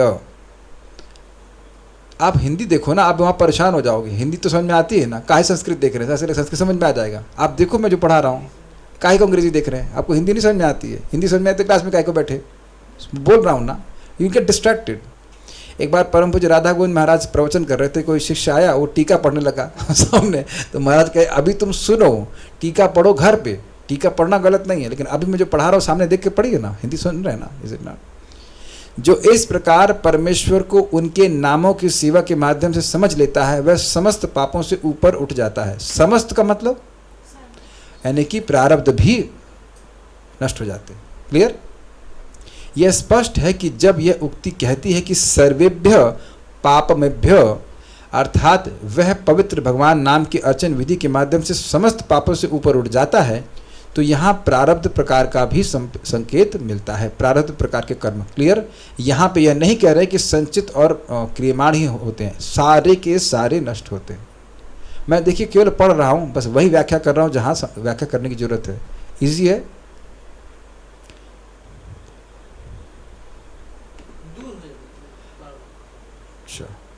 कल ये प्रसाद के लिए आएंगे ना वेदवादिनी, तो इनको प्रसाद देना मत, दिखाना दूर से। कल सुबह इनको ट्रीटमेंट दे, कह रहे दूर होते, नष्ट नहीं हुए ना, नष्ट नहीं हुए ना। तो अब कभी आप बैठे हैं वहाँ पे, ये तो उनको मिठाई तो पसंद है ना आपको, तो ये आप कृष्ण हॉल में बैठे हैं और मिठाई आते आते रुक जाए, ये लास्ट मोमेंट में बैठे हुआ वो कभी ना कभी, है ना, तो हमको नहीं मिली, तो आप कहेंगे, आप ये तो नहीं कहते अरे बगल वाले को तो मिली है, हमको नहीं मिली। आप लोग कभी ऐसा अनुभव हुआ है कहीं पंगत में खाए हो, हलवा बट रहा है और एंड में आपके पास ही हलवा नहीं आता। ये एक भक्त कह रहे थे उनको पोहा बड़ा पसंद था, तो मंदिर में उस दिन पोहा बना, उधर कार्तिक का समय है, तो अंदर पोहा बट रहा है और हम लोगों ने क्या किया था, जाली लगा रखी थी, तो दिखाई पड़ता है कि वो अंदर क्या हो रहा है। हम लोग जानते थे कि अगर हम दरवाज़ा पूरा सील कर देंगे तो लोग ज़्यादा उद्विग्न हो जाते हैं, सोचते हैं कि प्रसाद खत्म हो गया, तो परेशान हो जाते हैं। तो कम से कम जाली से ये देखते रहें कि प्रसाद है, प्रसाद चल रहा है। ये हमने साइकोलॉजी लोगों की पकड़ी थी, तो लोग देख लेते हाँ भाई चल रहा है, प्रसाद चल रहा, नहीं तो बड़ी चिंता होती, खत्म हो गया, खत्म हो गया। गलत तो नहीं कर रहे हैं, है ना, हमको अनुभव है इस प्रकार का। तो अब वो कह रहे थे प्रभु जी हम बाहर गेट, समझ रहे, गेट के बाहर खड़े फर्स्ट लाइन पे और देख रहे कि सबको, सब लोग पोहा दे, पोहा दोहा पोहा खाए जा रहे हैं, पोहा कड़ी बनता था। तो अब पोहा बिल्कुल पास में है, लेकिन जीभ पे तो नहीं आया ना, जीभ के द्वारा तो अनुभव करेंगे ना, जीभ के द्वारा ही तो भोगेंगे ना। जब तक जीभ में संपर्क नहीं होगा, नहीं मिलेगा ना। अब समझ में आ गया ना। तो अलग होने का मतलब नष्ट होना ही तो हुआ ना। एक बात सोचिए, मेरा कर्म अगर किसी दूसरे के पास चला गया फॉर एग्जाम्पल, तो वह कर्म मैं तो नहीं भोग रहा हूँ, वो नष्ट हो या ना नष्ट हो, हमारे पास तो नहीं है ना। जैसे समझिए, क्या कभी आपने सुना है कि किसी का कहता है मेरा तो सब कुछ खत्म हो गया। हमारे एक रिश्तेदार थे, उनके 14 लाख रुपए दूसरे के पास चले गए, तो वह क्या कहते हैं, मेरे 14 लाख नष्ट हो गए, मेरा सब कुछ खत्म हो गया। उनका खत्म हो गया या उनके पास जो था वो दूसरे के पास चला गया? तो उनसे दूर हो गया मतलब नष्ट हो गया कि नहीं? आप कभी पैसे कटे, हम जेब कटी होगी, तो यही तो प्रारब्ध सबको मिला ही होगा। तो होगा ही। तो अब आपसे वो पैसा दूर हो गया तो आपका तो लाभ नहीं दे रहा है ना, आप तो उसको नहीं भोग रहे हैं ना, तो वो आपके लिए जीरो हो गया कि नहीं? I think it's very clear. Agreed? इसे ध्यान में रखते हुए शात्यायनी वैदिक ऋषियों के एक समूह कहते हैं, तस्य पुत्रा दायम उपयंति सुहृद साधु कृत्याम दुष्यंत पाप कृत्याम। ये बड़ा जबरदस्त है। अब बहुत ध्यान सुनिए, अगर नींद आए तो ये ले लीजिएगा, अब अपने अवचेतन मन को संग इसको ले लीजिए, सीरियसली बोल रहा हूँ, और उसको अगर नींद आए तो आप स्प्रे मार लीजिएगा। अब बहुत महत्वपूर्ण है। मुक्तात्माओं के, देखिए हम लोग क्या करते हैं जब नींद आती तो हम क्या करते हैं, हाँ, तो इससे ये तो समझ आ रहा है कि अवचेतन मन कुछ कॉन्शियस है, लेकिन भाई ये बहुत महत्वपूर्ण बात है, बहुत महत्वपूर्ण। सेवा तो इम्पोर्टेंट है, लेकिन सुनिए भी बहुत महत्वपूर्ण है। मुक्तात्माओं के वंशजों को संपत्ति का एक भाग मिलता है तथा मुक्तात्माओं के अच्छे कर्म उसके मित्रों को प्राप्त होते हैं, जबकि बुरे कर्म उसके शत्रुओं को प्राप्त होते हैं। आदि शंकराचार्य द्वारा ब्रह्मसूत्र 3.3.26 भाष्य से उद्धृत अंश। अब ये साहब बहुत जबरदस्त बात है। देखिए, हमारे पिताजी से, मेरे पिताजी शरीर छोड़ दिए तो वह घर छोड़ के गए हैं ना, हाँ हमारा लखनऊ में घर है, तो वह मैं जिंदा हूँ तो उनका घर, मैं पुत्र हूँ तो वह मुझे दाएं भाग के रूप में मिला। मैं रह रहा हूँ नहीं रह रहा हूँ अलग बात है, कि मुझे मिलता है। शैली शुक्ला माता जी, मिला है ना घर आपको, तो आपके ससुर जो थे वो घर साथ में तो नहीं लेके गए ना। Simple, is very simple. Agreed? आपके आप जन के पूरी प्रॉपर्टी थी, उसमें अलग अलग भाग सबको मिला है। This is very simple to understand. हमारे पिताजी अब जो भी उनको प्राप्त हुआ था, जो उनका घर था, जो संपत्ति थी, उसको हमारे लिए छोड़ के चले जाते हैं, ये यहाँ पे बोल रहे हैं। तो जो भगवान, अच्छा आप समझिए, जो पिताजी ने भोजन खाया वह भी छोड़ गया आपके लिए। बिल्कुल क्लियर समझ में आ गया ना? जिस भोजन को वो भोगे वह तो आपके लिए नहीं है ना। अग्रीड? लेकिन जो घर आदि वो छोड़ दिया। तो जो कि ब्रह्म की अनुभूति करने वाले हैं उनको अपने प्रारब्ध भोगने पड़ते हैं। तो यानी कि उनके प्रारब्ध बचते नहीं बचते, उसको कोई और नहीं भोगेगा। लेकिन जो भगवान के भक्त हैं उनके प्रारब्ध उनसे अलग हो जाते हैं। जैसे मेरे पिताजी या किसी के भी पिताजी शरीर छोड़ दिए हैं तो उनका घर उनसे संपर्क नहीं कर रहा। उस घर को उनके जो उत्तराधिकारी हैं वह भोगते हैं। एकदम समझ में आ गया ये? तो जो भगवान का भजन कर रहे हैं उनके पाप और पुण्य अलग हो गए, नष्ट नहीं हुए, अलग हो गए। तो उनको कौन भोगता है? जो उनका मित्र होता है, जो उनका अनुयायी है, वह उनके पुण्य कर्म को लेता है, और जो उनका विरोध करते हैं वह उनके पाप कर्म को लेते हैं। आपके सामने श्लोक है जबरदस्त। अब आप बताइए कि क्या आपके लिए भगवान के धाम गोलोक धाम जाना आसान है? क्यों आसान है? क्योंकि हम प्रभुपाद जी के अनुयायी हैं। Does that sink in? अब समझ में आया कि क्यों आसान है? क्योंकि हम शिला प्रभुपाद जी के अनुयायी हैं। उनका अब पूछो कि प्रभुपाद जी का कितना पुण्य है? वो तो भगवान के पार्षद हैं भाई, उनके पास जितना है उसकी तो हम लोग कल्पना ही नहीं कर सकते। तो भगवान के प्रेमी हैं।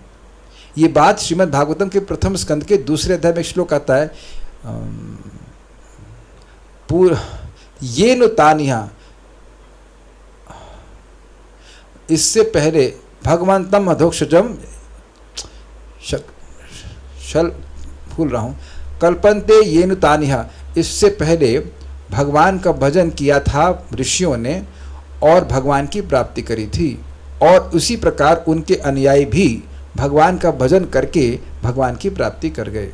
श्लोक अभ्यास करना शुरू करना पड़ेगा, पारायण करना शुरू होगा, भूल जाता हूँ श्लोक।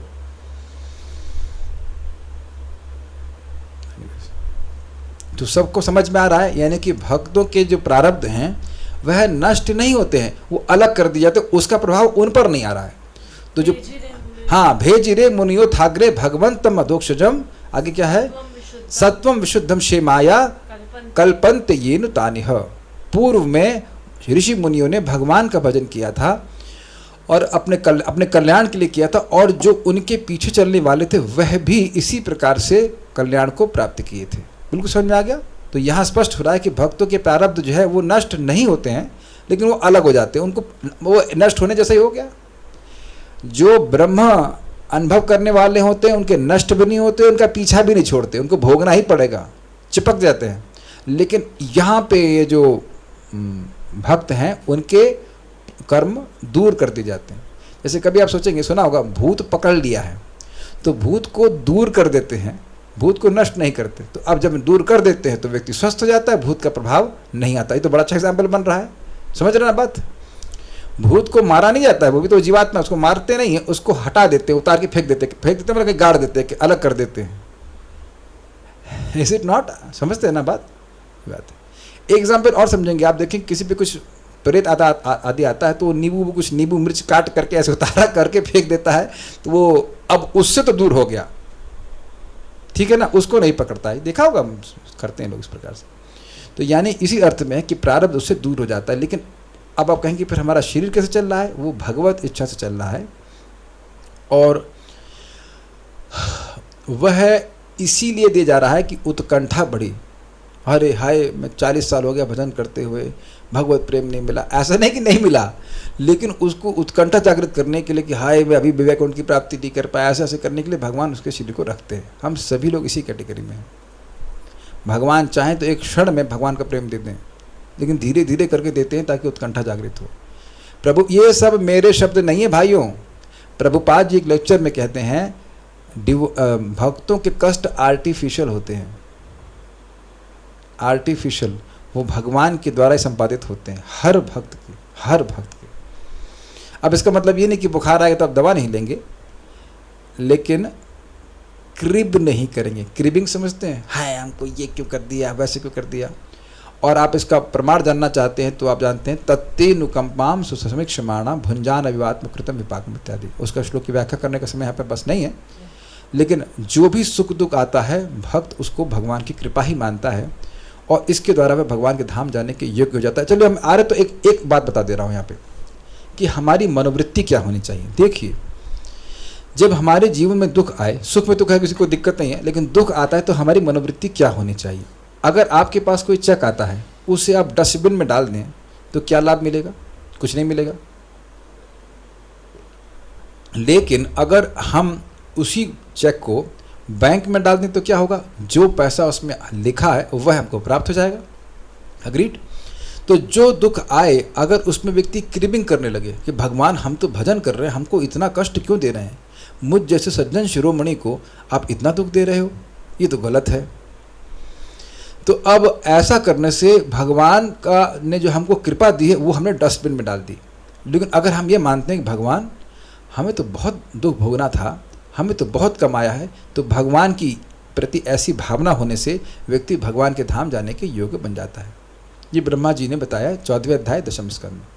ओके, तो जो भी आ रहा है वो बहुत कम होकर के आ रहा है, और जो भी आता है वह हमारी भक्ति के लिए लाभकारी है, भगवान की कृपा है, वह प्रारब्ध कर्म नहीं है। ठीक है।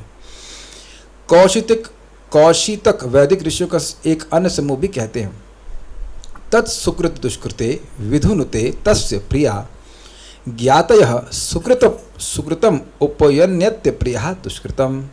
उसका धर्म और पाप यानी पुण्य और पाप दोनों धुल जाते हैं। उसके पुण्य उसके प्रियजनों को प्राप्त होते हैं, जबकि उसके पाप उसके शत्रुओं को। इसलिए भक्तों से शत्रुता नहीं करनी चाहिए। कौशिकी के उपनिषद 1.4। वेदांत सूत्र के रचयिता श्री व्यासदेव भी कहते हैं, ये पिछला श्लोक तो समझ में आ रहा है, उसी तरह से है, इसी बात को दूसरे लोग कह रहे हैं। वेदांत सूत्र के रचयिता श्री व्यासदेव भी कहते हैं, अतोन्यापि ही केशाम उभयो पवित्र भगवान के नाम के प्रति अनन्य भाव से समर्पित व्यक्तियों के प्रारब्ध पुण्य एवं पाप धुल जाते हैं, चूंकि अन्य वैदिक साहित्य एवं ऐसे विनाश के विषय में कहते हैं। सेम बात वेदांत सूत्र। इस सूत्र का अर्थ है कि जो लोग एकनिष्ठ हैं एवं पवित्र भगवान नाम के प्रति केवल महानतम प्रेम से युक्त अर्थात परमात्म हैं, उनके लिए यह स्वीकार करना चाहिए कि ऐसे पाप और पुण्य के परिणामों का अनुभव किए बिना उनके पाप और पुण्य निष्फल हो जाते हैं। तथा ऐसा इसलिए है क्योंकि वही वैदिक शास्त्र जो कहते हैं कि फलों के अनुभव से ही प्रारब्ध समाप्त हो जाता है, अन्य स्थानों पर यह भी कहते हैं कि मुक्तात्माओं का प्रारब्ध पुत्रों शत्रुओं आदि द्वारा अर्जित होता है। समझे, जो शास्त्र यह कहता है कि प्रारब्ध भोगे बिना नहीं नष्ट होते, वही शास्त्र कह रहा है कि भक्तों के प्रारब्ध उनको नहीं भोगने पड़ते हैं। भक्त लोग भगवान की कृपा में जीते हैं। ओके, अब धीरे धीरे करके दृष्टि प्राप्त भी होने लगती है कि कैसे मुझे भगवान की कृपा मिल रही है।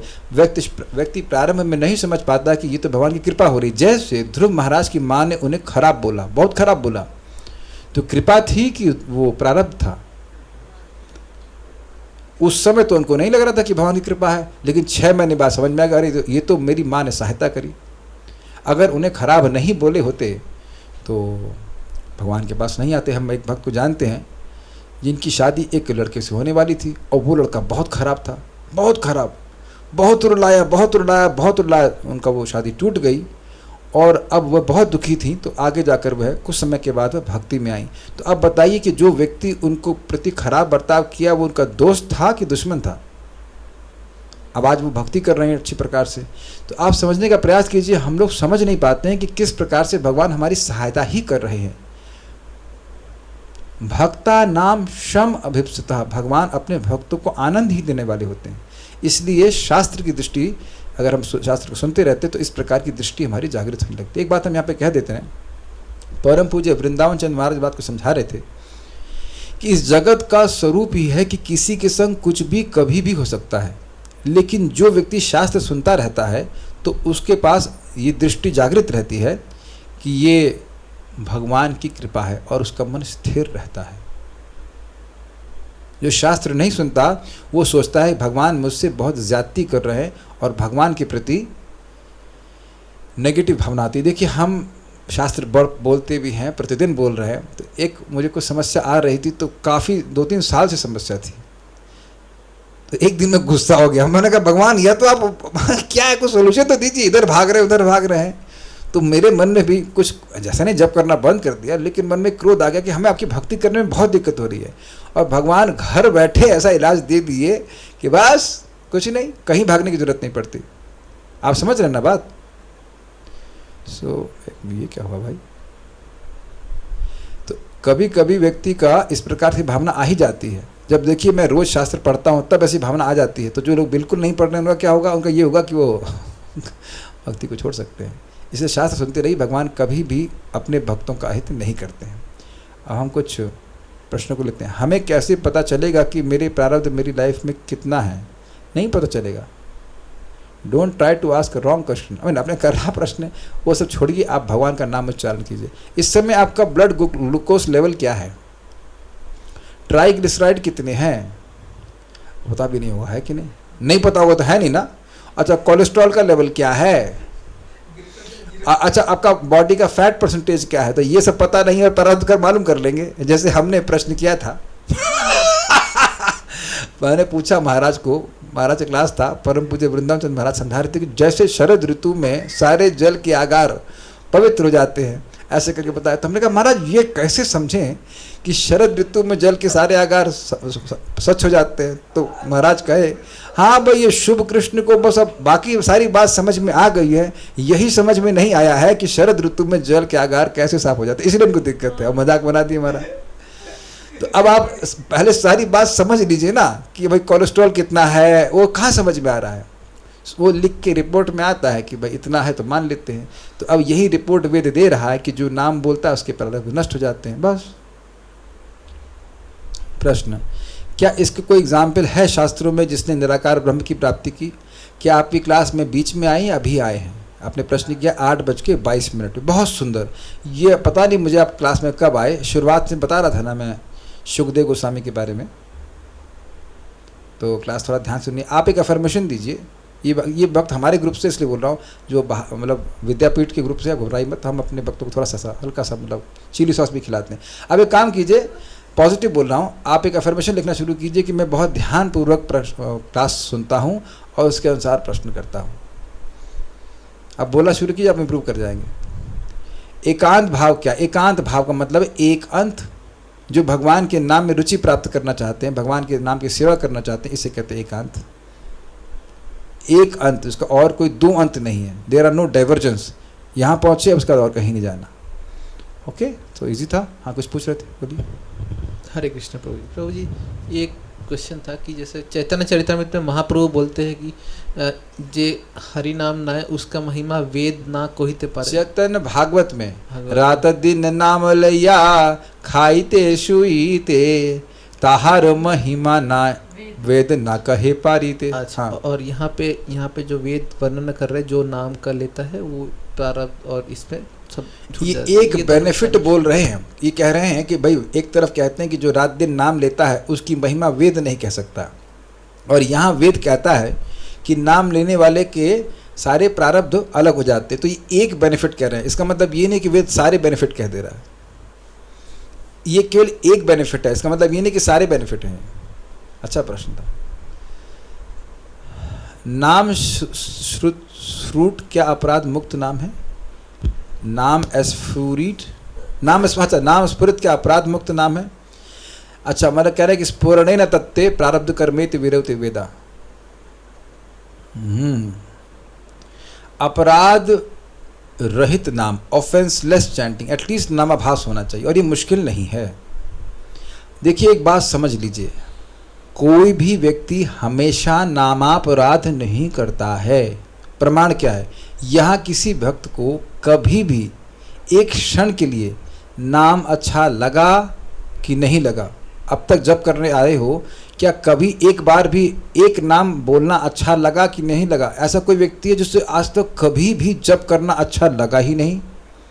प्लीज रेज हैंड्स ईमानदारी से। तो अगर एक बार भी अच्छा लगा है आपको, जैसे व्यक्ति आए थे, कहते कीर्तन हो रहा था हमको बड़ा अच्छा लगा, तो एक बार भी अच्छा लगा है तो वो ऑफेंसलेस चैंटिंग है। Offenseless chanting means pleasure in chanting, समझे? और एक बार भी अगर निरपराधिक रूप से जप किया है तो व्यक्ति मुक्त हो जाता है। आप पढ़ लेना, इसको चक्रवर्ती पाद की टीका है 6.2.9-10, ठीक है। फिर कभी कभी डिस्ट्रैक्शन भी होता है, तो वह तो भगवान की कृपा नहीं है। लाइक कोई भक्ति करते हैं तो फिर डिस्ट्रैक्टिंग ऑब्जेक्ट्स भगवान तो अरेंज ही नहीं करवाते। अच्छा, ये जगत की सृष्टि कौन किया? आप कहते हो कि जगत में जितने डिस्ट्रैक्शन है वो भगवान अरेंज नहीं करवाते, तो स्त्री कौन बनाया? नहीं, कौन बनाया? हमारे बाप बनाए। भगवान ने ही जगत सृष्टि की है कि नहीं? क्योंकि हम डिस्ट्रैक्ट होना चाहते हैं तो वो भी व्यवस्था भगवान ही करे हैं। भगवान के अलावा तो कोई और व्यक्ति नहीं है ना। भगवान चाहते नहीं हम डिस्ट्रैक्ट हों, लेकिन व्यवस्था तो भगवान की है ना।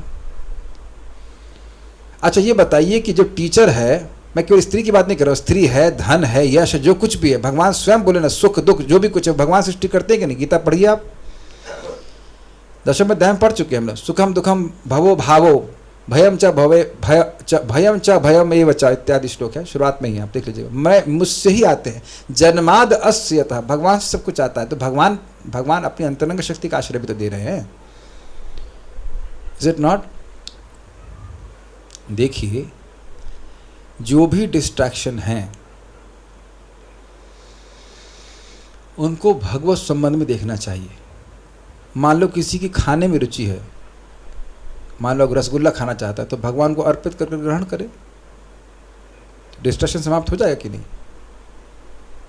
और जब आप भगवान की भक्ति करते रहेंगे तो आप, भगवान स्वयं गीता में कहते हैं कि जैसे जैसे हृदय शुद्ध होता जाता है, बाह्य वस्तुएं रहने के बाद भी व्यक्ति का आकर्षण नहीं होता। एग्जाम्पल मैं दे रहा हूँ थोड़ा खराब सा। सुअर के शरीर में भी आत्मा है और हमारे शरीर में भी आत्मा है। हम मल को देख करके डिस्ट्रैक्ट नहीं होते हैं और वो बहुत मतलब आकर्षित हो जाता है वो उस चीज़ से। तो चेतना का ही अंतर है ना। अगर सभी लोगों को स्त्रियां आकर्षित करती तो फिर लोग संन्यास कैसे लेते? अगर सभी लोग धन से आकर्षित होते तो लोग वैरागी क्यों होते? इसका मतलब है कि प्रॉब्लम बाहर नहीं है, प्रॉब्लम जो है वो अंदर है। व्यक्ति को अपनी चेतना को शुद्ध करना, और वो होता है हरे कृष्णा कृष्ण कृष्ण हरे हरे, हरे राम राम राम हरे हरे। अब यहाँ पे बात आ रही है तो मैं बहुत बहुत महत्वपूर्ण बात बोल रहा हूँ। We should not be attached to the goal, we should be committed to the practice of Krishna consciousness. We should be committed to the goal but not attach to the goal. हमें अपने हृदय को शुद्ध करना है, बिल्कुल करना है, भक्ति प्राप्त करनी है, लेकिन इस प्रकार से आसक्त नहीं होना कि आज नहीं मिली तो हम भक्ति छोड़ देंगे ना। मिले या ना मिले व्यक्ति को करना है। नाम में रस मिले या ना मिले हमें अभ्यास करना है। और इसको जीव गोस्वामी जी कहते हैं कि जैसे व्यक्ति गंगा जी के पास बालू छानता है तो कभी कभी सोने का कण मिलता है और कभी कभी नहीं मिलता है, लेकिन दोनों ही परिस्थिति में वह उत्साहित रहता है। इसे कहते हैं शास्त्रीय श्रद्धा। इस प्रकार से भजन करना चाहिए। ऐसे करेगा तो वह पवित्र हो जाएगा और इसी जीवन में देखेगा कि उसके मन में डिस्ट्रैक्शन समाप्त हो गए हैं। ये श्लोक सिर्फ शुद्ध नाम के लिए, मैंने बोल दिया ना, शुद्ध नाम से प्रेम उत्पन्न होता है, ऐसा नहीं है। केवल नाम बोलने मात्र से हो जाता है। सर हमारा जीवन में जो दुख या बीमारी आता है वो भी तो भगवान की कृपा है, वो भी मेरी भक्ति जीवन के लिए अनुकूल है। आपका क्या रियलाइजेशन है?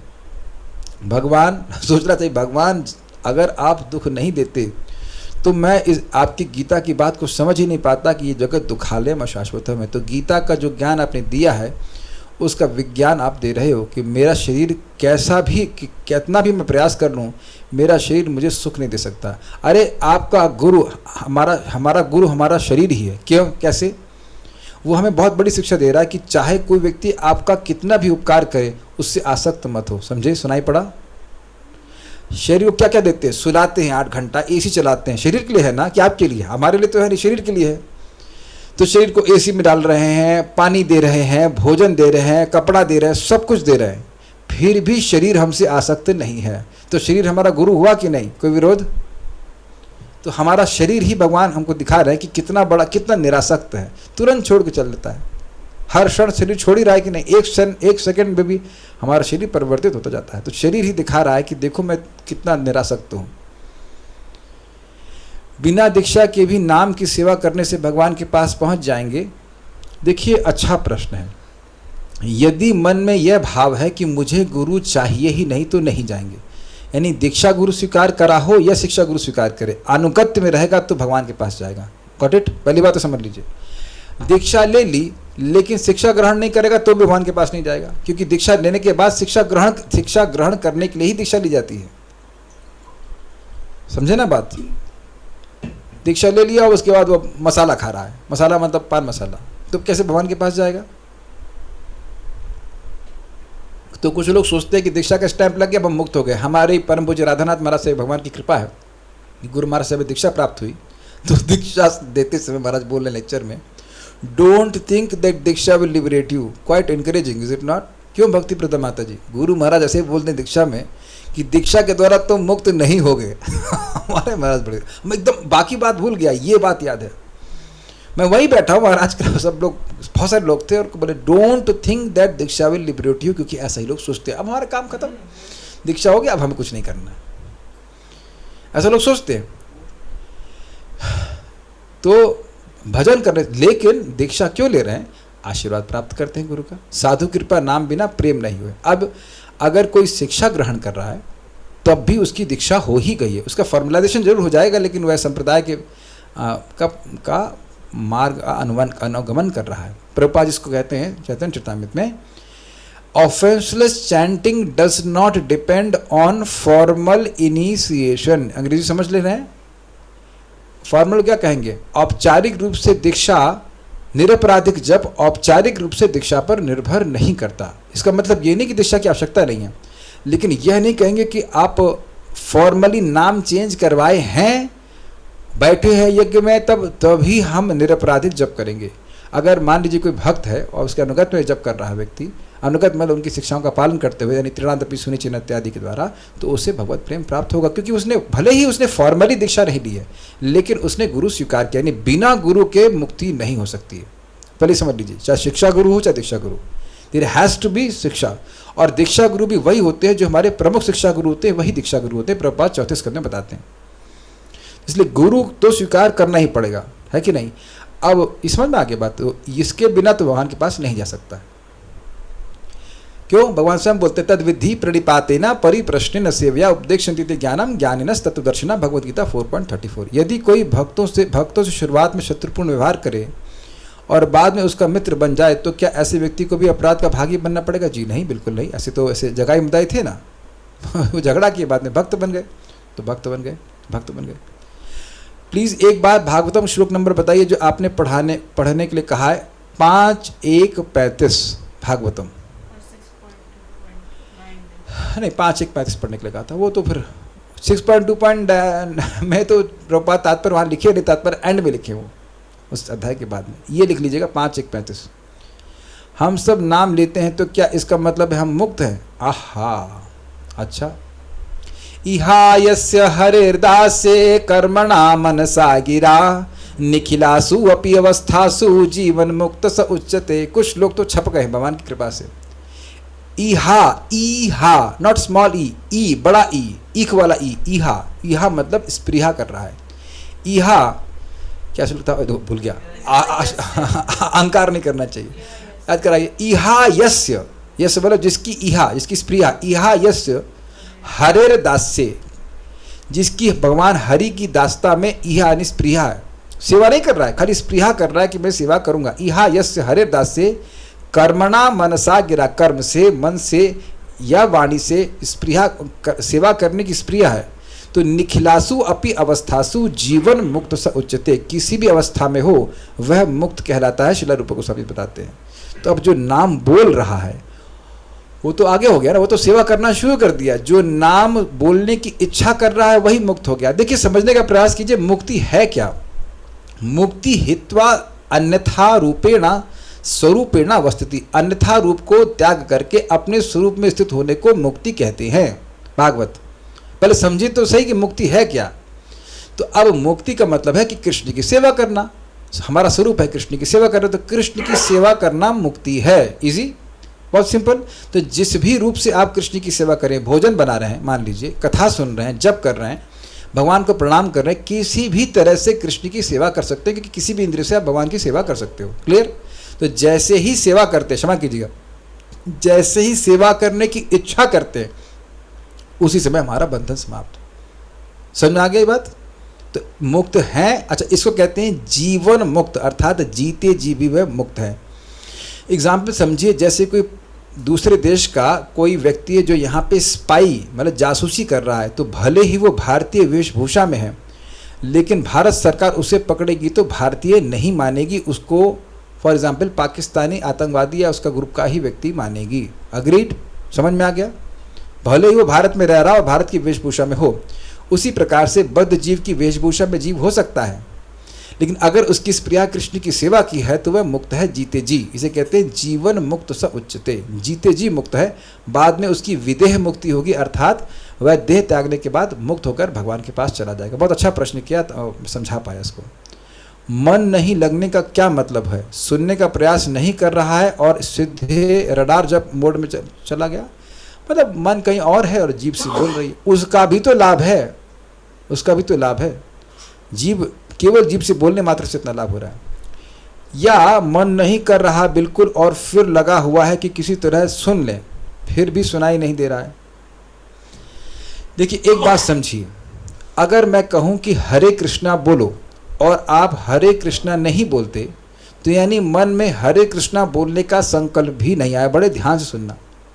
तो हम कुछ कार्य करते हैं, उससे पहले हमारी इच्छा होती है। प्रभुपाद जी बताते हैं, the willing portion of the mind is manifested as activities of the senses.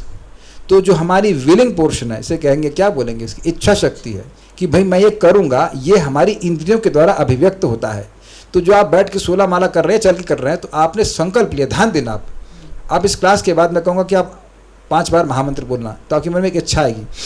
अब सांस लेने की बात नहीं है मतलब कि मैं जब करूँगा उसके बाद आप 5 बार बोलोगे। बोलो चलो, हरे कृष्णा कृष्णा कृष्णा हरे हरे, हरे राम राम राम हरे हरे। समझे? समझे? मैंने बोला, आपके मन में इच्छा आई और आप बोलना शुरू किया। अब मैं बोलूंगा और आप लोग मत बोलना हरे कृष्णा ये बोल, आपका रोबोट है मैं बोलूंगा और आप बोलना ठीक है ठीक है ठीक है ठीक है, आप लोग बोलना ठीक है हरे कृष्णा कृष्णा कृष्णा हरे हरे, हरे राम राम राम हरे हरे। तो सब लोग हरे कृष्णा बोले। अरे मैंने कहा था ठीक है बोलना, तो आप ठीक है करेंगे, उसका मतलब ठीक है बोलने की इच्छा है, और हरे कृष्णा बोल रहे हो तो हरे कृष्णा की इच्छा है। इसलिए बोलने वाले का मन लगातार हरे कृष्णा में लगा है। समझे? भले उसकी फीलिंग ना लगी हो, भले उसकी थिंकिंग ना लगी हो। तो जब सोचते हमारा मन कहीं और गया है, वो गलत बोल रहे हैं, क्योंकि मन आपका जो विलिंग पोर्शन है 1/3 लग गया। क्लियर? नहीं तो आप देखो बहुत सारे आपके रिश्तेदार करेंगे ही नहीं, माला छुएंगे ही नहीं, ऐसा लग रहा है करंट लगेगा उसमें, है कि नहीं? प्रिय श्रवण माता जी, आप बता रहे थे ना, कुछ है आसपास आपके महात्मा रिश्तेदार, कितना बोलो जब नहीं करेंगे, उनके मन में संकल्प भी नहीं आता।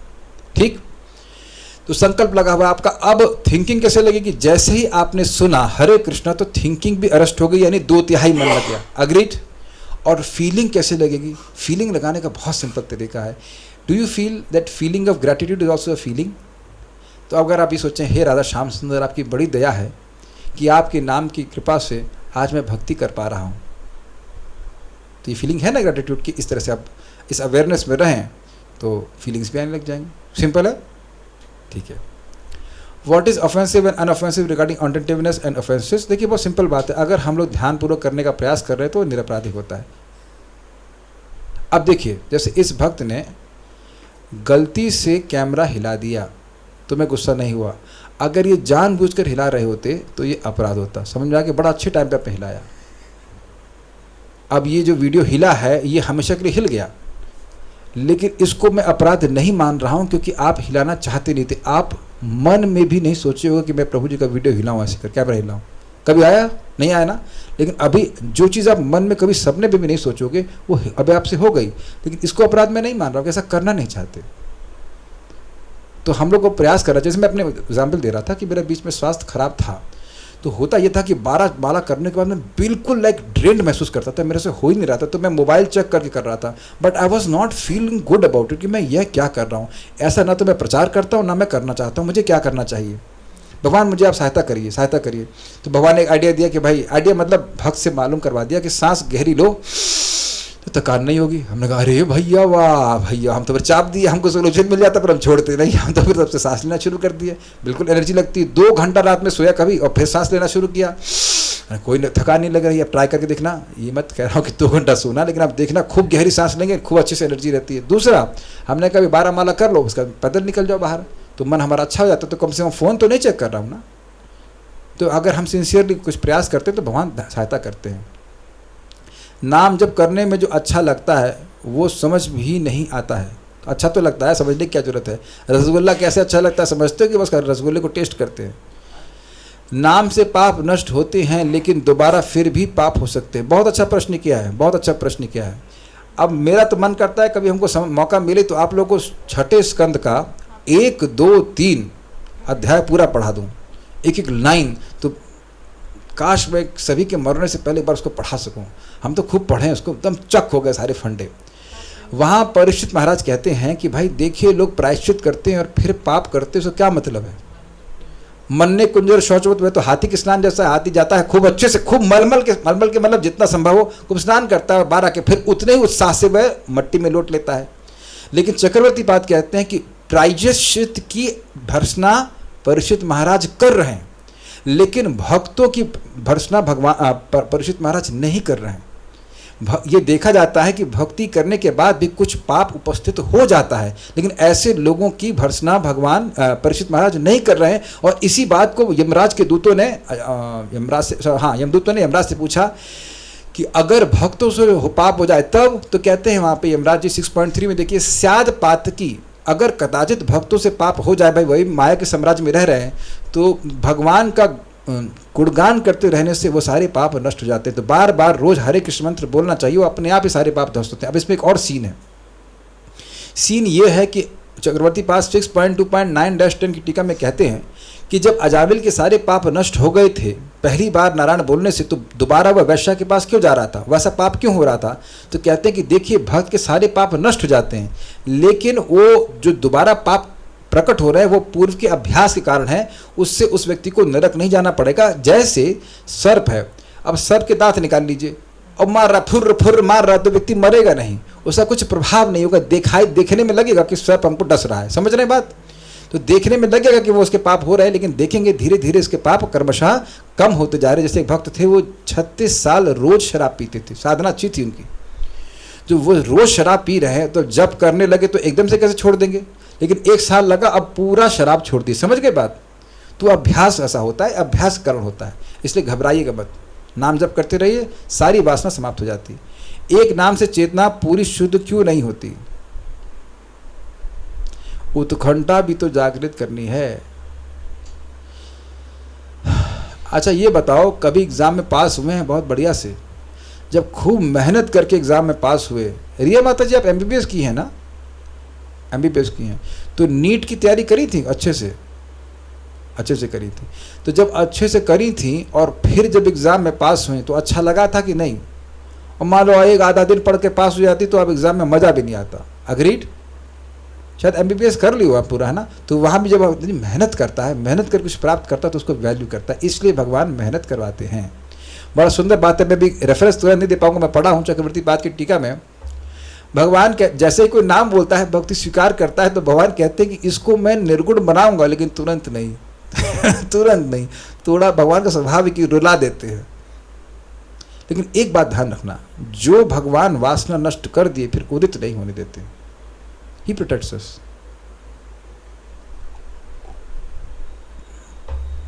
For devotees everything arranged by lord is beneficial, is just a matter of realization. जी हाँ, ब्राह्मण दीक्षा क्या जरूरी है? इतना ज़्यादा पढ़ना संभव ही नहीं लगता है तो मत लीजिए ना।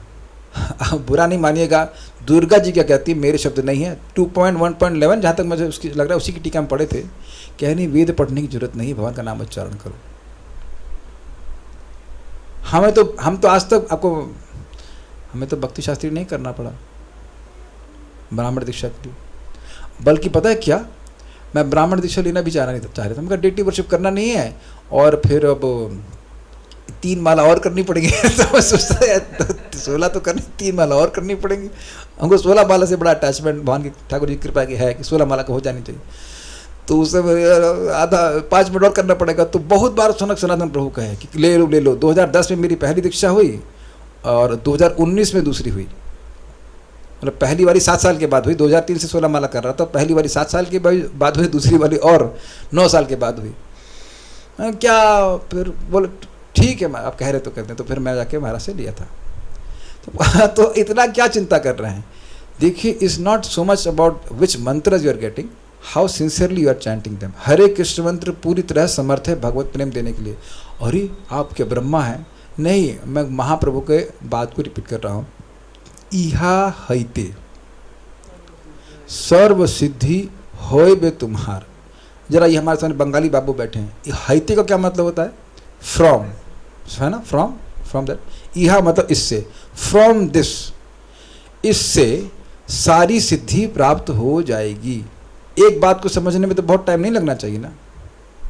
अच्छा, एक बड़ी मजेदार बात है, चैट ओपन है, बताइए परीक्षित महाराज का दीक्षित नाम क्या है?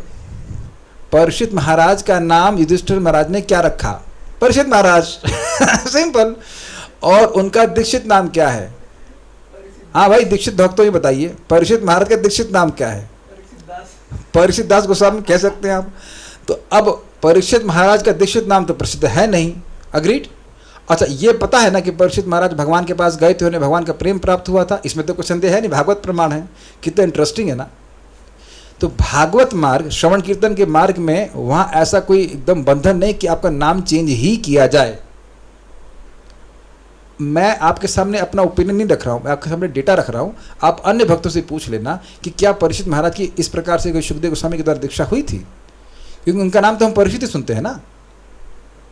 मैं दीक्षा के महत्व कम नहीं कर रहा हूँ, लेकिन आप कोई जनरली क्या होता है कि लोग अब नहीं, मान लीजिए पढ़ पा रहे हैं, भक्ति शास्त्र इत्यादि नहीं कर पा रहे हैं, उनको ब्राह्मण दीक्षा नहीं मिल पा रही फॉर एग्जाम्पल, तो वो बेचारे निराश हो जाते हैं। ये चीज़ ठीक नहीं है। कीर्तनाद एव कृष्णस्य, कृष्ण का कीर्तन करने से, ये सुखदेव गोस्वामी कह रहे हैं ना, कीर्तनाद एव कृष्णस्य मुक्त संघा परम व्रजेत। दूसरा पुराण ब्रह्मा जी कह रहे 3:9-15, अगर कोई मरते समय भी भगवान का नाम बोलता है, जो कोई भी बोलता है, तो वह तुरंत ही भगवान के पास चला जाता है। 3:9-15 पे प्रवचन हो चुका है, आप चाहें तो उसको सुन सकते हैं। तो भागवत मार्ग में ऐसा कोई नियम नहीं है कि दीक्षा होगी तभी आप भगवान के पास जाओगे। लेकिन ध्यान देना, अगर हम ये सोचने लग जाए कि हमें गुरु नहीं चाहिए, तो फिर ये तीसरा नामापराध होगा, गुरु की अवज्ञा करना। ये चक्रवर्ती पास 6.2.9 की टीका में कहते हैं कि अजामिल चला गया तो मुझे गुरु स्वीकार करने की क्या जरूरत है। तो ऐसे व्यक्ति भगवान के पास तुरंत नहीं जाएगा, अगले जन्म में उसका अपराध नष्ट होगा नामोच्चारण करने के द्वारा, तो उसे गुरु की प्राप्ति होगी। ये अहंकार का भाव, जो अगर अहंकार के कारण गुरु स्वीकार नहीं कर रहा है तो नहीं जा पाएगा। लेकिन अब उसके मन में है कि भाई किसी के प्रति गुरु बुद्धि है, कोई शिक्षा गुरु हो या दीक्षा गुरु हो, तो भक्ति करेगा तो चला जाएगा। Is it okay? जो नाम जपते हैं वो कर्म नहीं लगता, जो नाम जपते हैं वो कर्म नहीं लगता। देखिए, नाम जप कोई कर्म नहीं है, वो भक्ति है, उसे भक्ति मिलती है। अपराध शून्य होए ले कृष्ण, हाँ थैंक यू, लूँगा। रिकॉर्डिंग्स ऑफ ऑल 4 क्लासेस, आप लोगों को मेरा नंबर लिख लीजिए 9870792069। आप इस पर मुझे मैसेज कर दीजिए, तो हम आपको व्हाट्सएप से लिंक भेज देंगे। तो आप उसमें हमारा बेसिकली हमारा टेलीग्राम का ग्रुप है, उसमें आप भेज सकते हैं, या आप सर्च कर लीजिएगा यूट्यूब पे भक्ति ट्री। तो भक्ति ट्री मेरा चैनल है। सॉरी, क्षमा कीजिएगा, बहुत बड़ा अपराध हो गया। हम सबका चैनल है, हम अकेले तो क्या चैनल चलाएंगे, हमारे सारे लोग भक्त लोग मिलकर चैनल चलाते हैं। मेरी गुरु हैं जयश्री माता जी ने आज्ञा दिया, ए शॉर्ट क्यों नहीं बनाते हो, तो शॉर्ट क्यों नहीं बनाते हो नलायक। अरे माता जी क्षमा कीजिए, तो हमें बनाना शुरू कर दिया। तो इसी प्रकार से एक भक्त बोले, ए संतोष कृष्ण बोले, तू नाम अष्टकम कब बोलेगा? तो हमारे गुरु यहाँ पे, अभी बोलता हूँ गुरुदेव, अभी बोलता हूँ, नाम अष्टकम बोलना शुरू कर। तो सब लोग मिल करके मैं आज्ञा दे रहे हैं, सहायता कर रहे हैं। तो हम सबका चैनल है भक्ति ट्री, हम सब उसकी अलग अलग शाखाएं हैं, उसको आप स्वीकार कर सकते हैं। उसमें एक शाखा पे फल लगे हुए हैं, 4 फल आ गए नाम अष्टक के, वो आप वहाँ पे खा सकते हैं, ईजी होगा। हाँ, श्लोक है, भेज दिया। और क्या है, पाप और अपराध में क्या अंतर है? बहुत अच्छा प्रश्न है। किसने किया है ये? प्रीति सिंह माता जी ने, बहुत अच्छा प्रश्न है। देखिए, पाप मतलब शास्त्र के विरुद्ध आचरण कर लेना, इसे पाप कहते हैं। अपराध का मतलब क्या है? कई अर्थ हैं। राध मतलब संतुष्टि और अप मतलब दूर। जिस कार्य से भगवान की संतुष्टि दूर हो जाए उसको अपराध कहते हैं। या कोई आराध का मतलब आराधना, तो जो व्यक्ति जिस कार्य से भगवान की आराधना से दूर हो जाए उसको अपराध कहते हैं। तो समझ गए ना अंतर? हर व्यक्ति भगवान को संतुष्ट नहीं कर रहा है, लेकिन अब शास्त्र के विरुद्ध आचरण कर सकते हैं। मतलब मांस खाना चालू कर दिया, मांस खा ही रहे हैं लोग, तो ऐसा नहीं कि भगवान का भजन कर रहे हैं, पाप कर रहे हैं। लेकिन अपराध मतलब नाम जप कर रहा है या भगवान की भक्ति कर रहा है, वैष्णव की वो निंदा करना शुरू किया, तो उससे भगवान असंतुष्ट होते, तो भगवान की कृपा हमको पूर्णतः प्राप्त नहीं होती। समझ में आ गया? मैं बहुत खुश हूँ कि ये उत्तर मुझे रिसेंटली मालूम चला। मेरे ख्याल से उत्तर बिल्कुल क्लियर हो गया होगा। ठीक है।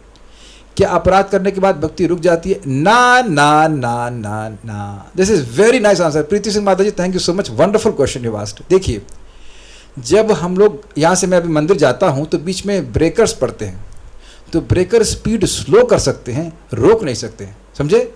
हाँ, इसका मतलब यह नहीं है कि हम अपराध करें जानबूझकर, लेकिन अपराध तभी होगा कुछ जब हम भजन करेंगे, भजन करेंगे ही नहीं तो अपराध होगा ही नहीं, लेकिन आगे प्रगति होगी भी नहीं। तो भगवान धीरे धीरे करके अपराध को नष्ट करते हैं। वह भी आप आगे श्लोकों में देखने वाले हो। 6 श्लोक में देखेंगे कि नाम उच्चारण करने से अपराध नष्ट होते हैं। जो लिखा है श्लोक है 2.1.11 में ही है, इसी में आगे आएगा कि जो व्यक्ति भगवान का नामोच्चारण करता है, भगवान कहते हैं उसके 10 लाख अपराधों को मैं नष्ट करता हूँ एक बार नाम बोलने से।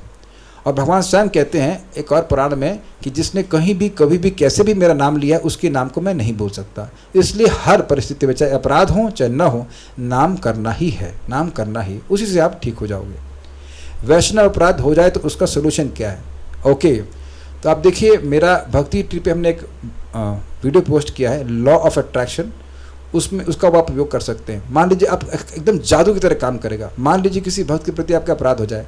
मान लीजिए फॉर एग्जांपल हमारे सामने है योगेश गोयल प्रभु, मैं आपको बहुत प्रेम कर रहा हूँ प्रभु जी, just drama, okay it's only drama. कि मान लीजिए प्रभु मुझसे गुस्सा हो गए, तो मैं अब मान लीजिए मुझसे बात नहीं कर रहे हैं, ठीक है, तो मैं मन में कहूँगा, मतलब घर में बैठा हुआ बोलूँगा, डियर योगेश गोयल प्रभु, एक बार बोलिए please forgive me for my offences, and then I am sorry, please forgive me, I love you, I thank you, ऐसा 108 बार बोलिए। उनको भी सुना नहीं पड़ रहा है। आप 2-3 दिन बाद करेंगे तो देखेंगे कि अद्भुत तरह से जो बीच में नेगेटिविटी थी वो गायब हो जाती है। ये मैं करके देखा हूँ इसलिए बोल रहा हूँ। ऐसा बहुत से लोगों ने करके देख लिया। ये बड़ा जादुई मंत्र, समझ में आया आपको? डियर योगेश गोयल प्रभु, देखिए हो क्या रहा है, जब हम अपराध कर देते हैं तो बीच में वैमनस्य हो जाता है। हम एक दूसरे को देखते हैं, पसंद नहीं करते, और स्मरण करते हैं तब भी एक दूसरे को पसंद नहीं करते, है कि नहीं? तो वो नेगेटिव एनर्जी जा रही होती है, ये सूक्ष्म बात है। तो जैसे आप ये बोलना शुरू करते हैं कि मुझे क्षमा कर दीजिए, मेरी गलती है, मेरी गलती है बोलना नहीं आपको बार बार, I am sorry, please forgive me, I love you, I thank you, ये शब्दों में इतनी शक्ति है कि उसका हृदय चेंज होने लग जाएगा। उसके हृदय में परमात्मा है, आपके हृदय में परमात्मा है, आप देखेंगे कि आप बहुत अच्छा महसूस करेंगे। और फिर उसके बाद आप उनको व्हाट्सअप कर सकते हैं, मैसेज कर सकते हैं और क्षमा मांग सकते हैं। बहुत सिंपल है। नाम जब करते करते सो जाते हैं तो नाम तो सोने का टाइम भक्ति में काउंट होगा या नहीं होगा? आपका क्या रियलाइजेशन है भाई? ये बताइए कि क्या जप में ही सोना चाहिए? चलिए अब आप पूछ रहे हैं तो ये आप मत प्रश्न कीजिए, ये प्रश्न कीजिए कि कैसे नहीं सोएं। भाइयों, प्रीति माता जी आप मेरी बात सुन लीजिए, अगर आप हैं, दिख नहीं क्या? I am not able to see you, are you there, can you raise hand? नहीं, ओके, शायद वीडियो ऑफ है, कोई बात नहीं, सुन रही होंगी। हाथ को घुटने के पास रखिए अगर बैठ के जब करिए, पीठ एकदम सीधी रखिए और फिर अपना वीडियो बना के भेजना कि सो सकती हैं कि नहीं।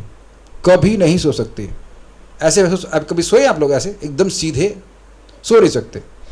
और सांस लीजिए गहरी, बिल्कुल पेट तक। तो इस एक तो आपका प्राणायाम हो जाएगा और आपकी एनर्जी भूख भरी रहेगी। और एक सांस भर के फिर आप जब कीजिए ऐसे, हरे कृष्ण कृष्ण कृष्ण हरे हरे, हरे राम राम राम हरे हरे, हरे कृष्ण कृष्ण कृष्ण हरे हरे, हरे राम राम राम हरे हरे, हरे कृष्ण कृष्ण कृष्ण हरे हरे, हरे राम राम राम हरे हरे, हरे कृष्ण कृष्ण कृष्ण हरे हरे, हरे राम राम हरे हरे। पूरा फिनिश। फिर सांस लीजिए। सोएंगे ही नहीं। वेदवादिनी सामने हैं, 1 साल उनको कठिनाई हो रही थी ना, नींद आ रही थी, और जिस दिन से उन्हें करना शुरू किया उनको बहुत लाभ हुआ, बहुत लाभ हुआ। हम लोग 2 लोग अलग अलग रूम में रहते हैं, मतलब आवाज़ सुनाई पड़ती, तो मेरी सांस की आवाज़ इनके रूम तक आ जाती है और मैं उनको बोलता हूँ आपकी सांस की आवाज़ आनी चाहिए। इनके पिताजी आए थे, बड़े अच्छे, एक ही बार बोला मैं तो सांस ऐसे लेना शुरू किया कि यहाँ तक आवाज़ आ रही थी, मतलब एक दूसरे रूम तक, समझाया? ऐसे आवाज़ आनी चाहिए, पूरी गहरी सांस। और मैंने इसके बहुत सारी वीडियो बनाए हैं, आप भक्ति ट्री में देख सकते हैं। इसका बड़ा प्रभाव होता है, नींद नहीं आ सकती। ठीक है, और क्या कहते हैं? और कुछ कहते हैं, मुक्त आत्मा का प्रारब्ध पुत्र और शत्रु को प्राप्त होता है, स्पष्ट करें। क्या मेरे द्वारा की गई भक्ति का लाभ मेरे परिवार संतान को मिलेगा? हाँ, तो समझ तो गए आप समझ तो गए। स्पष्ट ही तो कर रहा था प्रवचन में। मैंने बताया ना कि जैसे हमारे पिताजी मर गए हैं तो घर छोड़ के गए हैं, वो घर उनसे अलग हो गया है, तो उसको हम उपभोग कर रहे हैं। तो जो भजन करता है उसके उस परिवार को, संतान को, सबको मिलता है। अरे भक्ति छोड़िए, भक्ति तो है ही, प्रसाद खाने मात्र से 100 पीढ़ियों का उद्धार होता है, 100 पीढ़ियों का। हरि भक्ति विलास में लिखा हुआ है। तो आप कुछ ऐसा करें कि खूब प्राणायाम करें, भोजन अच्छे से, पेट जठराग्नि प्रदीप्त हो, खूब प्रसाद खाइए और उसके द्वारा अपने पूर्वजों का उद्धार कीजिए। आप जानते हैं, आपने सुना होगा कि जब हम भगवान को दीपदान करते हैं तो पूर्वज कार्तिक की महिमा लिखा हुआ है कि पूर्वज वह सब प्रार्थना करते हैं कि कोई तो पैदा हो जाए हमारे घर में जो हम भगवान को दीप दान करे, ताकि भगवान चक्र की कृपा से हमारा उद्धार हो जाए। आपको पता है, बोल रहा हूँ तो बोल ही दे रहा हूँ, दीप दान करते समय उसमें अगर तुलसी की सूखी लकड़ी भी लगा देंगे तो वो कई करोड़ दीपक देने के बराबर हो जाती है। तो हम तो रोज़ इस प्रकार से करते हैं, इसमें कपूर, घी और थोड़ी सी लकड़ी का, तुलसी की लकड़ी का पीस, समझ रहे ना बात, हल्का सा लगा दीजिए तो बहुत सारे पूर्वजों को अग्नि दे देंगे, समझे, पिता को नहीं बहुत सारे पूर्वजों को दे देंगे, सब मुक्त हो जाएंगे। शास्त्र का वचन है। ज़्यादा नाम जप करें या कम करके क्वालिटी पर ध्यान दें। देखिए क्वालिटी आ क्यों नहीं रही है, क्वालिटी आ नहीं रही अविद्या के कारण। तो जो संख्या बताई गई 16 वो मिनिमम वो करें और अधिक भी करें, लेकिन एक और तरीका है, दूसरों की भी मदद करें नाम जप करने के लिए। देखिए अब मैं अगर एक्स्ट्रा नाम जप कर रहा होता तो ये क्लास नहीं दे पाता ना, तो अब ये क्लास दे रहा हूँ तो अब कितने लोग नाम जप करने लग जाएंगे उसको लिमिट नहीं। एक बात ध्यान से सुनिए, जो कोई कार्य करता है उसकी प्रेरणा देने वाले को और सहायता करने वाले को बराबर लाभ मिलता है। जैसे अभी हमने एक सेवा शुरू करी है कि हम श्याम सुंदर को, मतलब भगवानों को 6 भगवान सबको 6 गार्लैंड देंगे। तो अपने पास तो ठंडन गोपाल है, अपने पास तो पैसा कुछ है नहीं, तो भक्त लोग वहाँ से हमें फॉरेन इन्वेस्टमेंट हो रहा है, FDI हो रहा है कि भक्त को ट्रांसफ़र कर देते हैं, तो कोई 300 रुपये देता। अब रोज़ ऐसे भक्त तो नहीं है कि रोज़ आके वृंदावन आ जाएँ। तो अब जिसने 300 रुपये दिए या 400 रुपये जो भी दिए, अब उस गार्लैंड को मैं भगवान को दिया तो मुझे भी लाभ होगा, उस व्यक्ति को लाभ होगा, और दोनों को बराबर लाभ होगा भगवान की गार्लैंड देने का। समझिए आप इस बात को।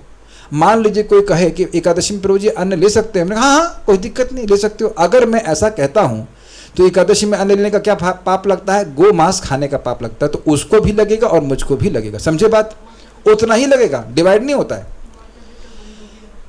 हाँ, तो आप समझ रहे हैं। उसी प्रकार से अगर आप 16 माला कर रहे हो और आप चाहते हो कि 2 घंटे में 32 करो, तो क्या करना है समझे? एक भक्त की सहायता करो 16 माला करने के लिए।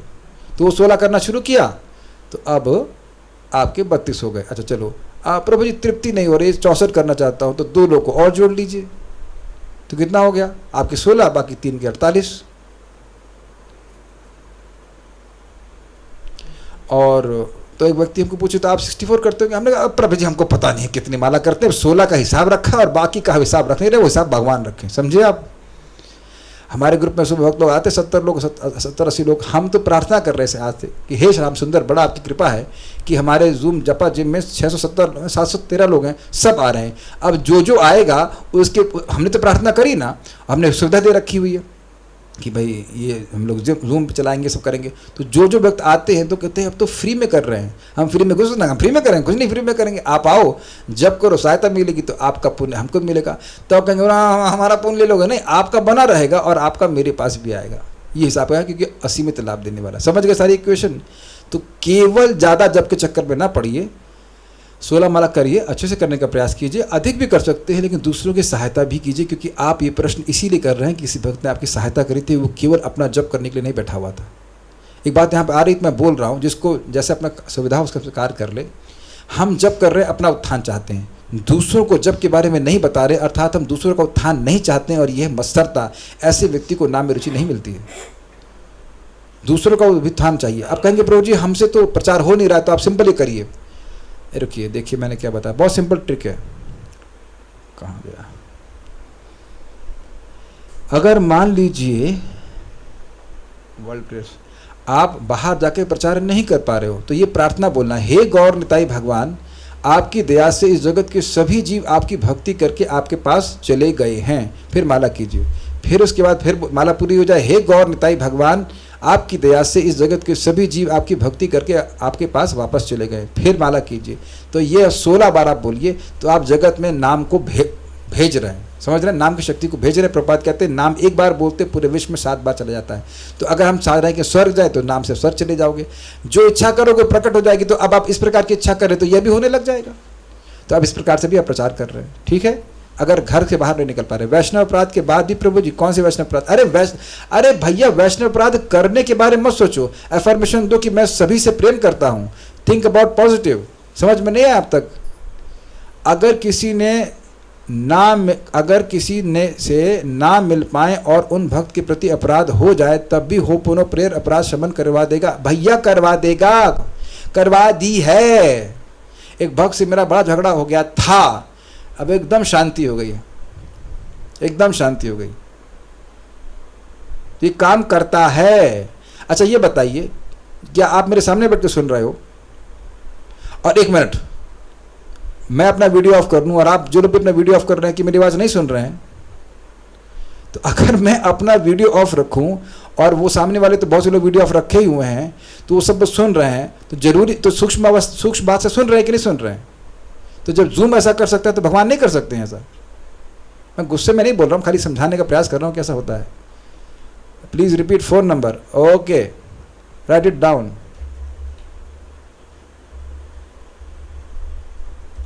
9870792069 9870792069। ठीक है, लिख लीजिएगा। जो जब करना ही नहीं चाहता फिर भी फोर्सफुली हरिनाम की महिमा बताना ये अपराध है।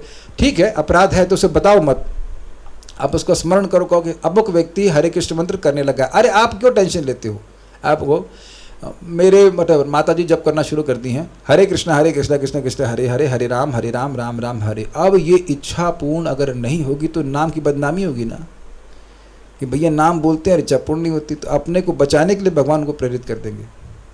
देखिए, समझने का प्रयास कीजिए। मैं समझा रहा था, मान लीजिए किसी के पिताजी जीप से बंधे हुए हैं और जीप भग रही है उल्टा, तो आप कहेंगे इधर हमारी तरफ क्यों नहीं आते हो? अब वो बेचारे जीप से बंधे हुए, दोनों हाथ बंधे हुए, क्या करेंगे? दया कीजिए उनके ऊपर, दया की दृष्टि सदा ही रखना, दया कीजिए उन पर। वो बेचारे बंधे हुए इसलिए नहीं आ पा रहे हैं, तो उन्हें प्रसाद खिलाइए, उनके लिए प्रार्थना करिए और देखिए सब अच्छे हो जाएंगे। नेगेटिव नहीं सोचना है, ठीक है? और यह नहीं बोलना है कि भाई ये तो करता ही नहीं है, ये तो करता ही नहीं, तो फिर वो कर ही नहीं पाएगा। आप ये बोलना शुरू करिए। अब जो लोग सुनना चाहते हो सुन लीजिए, ऐसे पर्चे में लिख दीजिए। और ये अभी हुआ है, ये आज की घटना बता रहा हूँ। एक माता जी हमारे ग्रुप में हैं, उनकी माँ जप नहीं करती थी, उनका भाई कहता था कि जप के लिए तो बोलो ही मत, ठीक? तो उन्होंने ये लिखना शुरू किया, थैंक यू श्री गौर निताई जी, मेरी माता जी जप करना शुरू कर दी हैं। 2 दिन आज सुबह देखा कि माता जी बगल में बैठी जप कर रही हैं और उनका भाई भी एक मारा जप करना शुरू किया है। करना क्या है, अब बिल्कुल सिंपल बात है, पेज पे लिख दीजिए, थैंक यू श्री गौर निताई जी, मेरे पिताजी जाप करना है, हरे कृष्ण मंत्र जप कर रहे हैं, और ये 10 बार बोल करके सो जाइए, उठिए 10 बार, उठते ही 10 बार बोल दीजिए और करके देखिए। अब देखेंगे कि इसका ये प्रभाव होगा कि वह व्यक्ति जप करने लग जाएगा। This is the power of positive affirmation. लेकिन यह नहीं बोलना है कि वह जप तो करते ही नहीं, तो ये बात आप बोलेंगे उसका वो कैंसिल हो जाएगी। वैसे कहूँ कि पानी दो, पानी मत दो, पानी दो, पानी मत दो, पानी दो, पानी मत दो, तो कम, तो नेगेटिव नहीं कहना है, समझे? हमें कैसे पता चलेगा कि किसी से हम नाम की महिमा बता सकते हैं जो एक्सेप्ट करेंगे? ये बताइए कि जब आदमी नींबू निचोड़ने की मशीन बेचने आता है बस में, तो उसे पता रहता है कि आप करें, आप स्वीकार करेंगे, वो बोलता है, जिसको लेना होगा वो ले लेगा। ओके, सो आई थिंक हमने सारे प्रश्नों को एग्जॉस्ट कर लिया। बहुत बहुत धन्यवाद। So will stop here. Shri नाम प्रभु की जय, श्रील प्रभुपाद की जय, निताई गौर प्रेमानंदे, Hare Krishna. Thank you. So will stop here.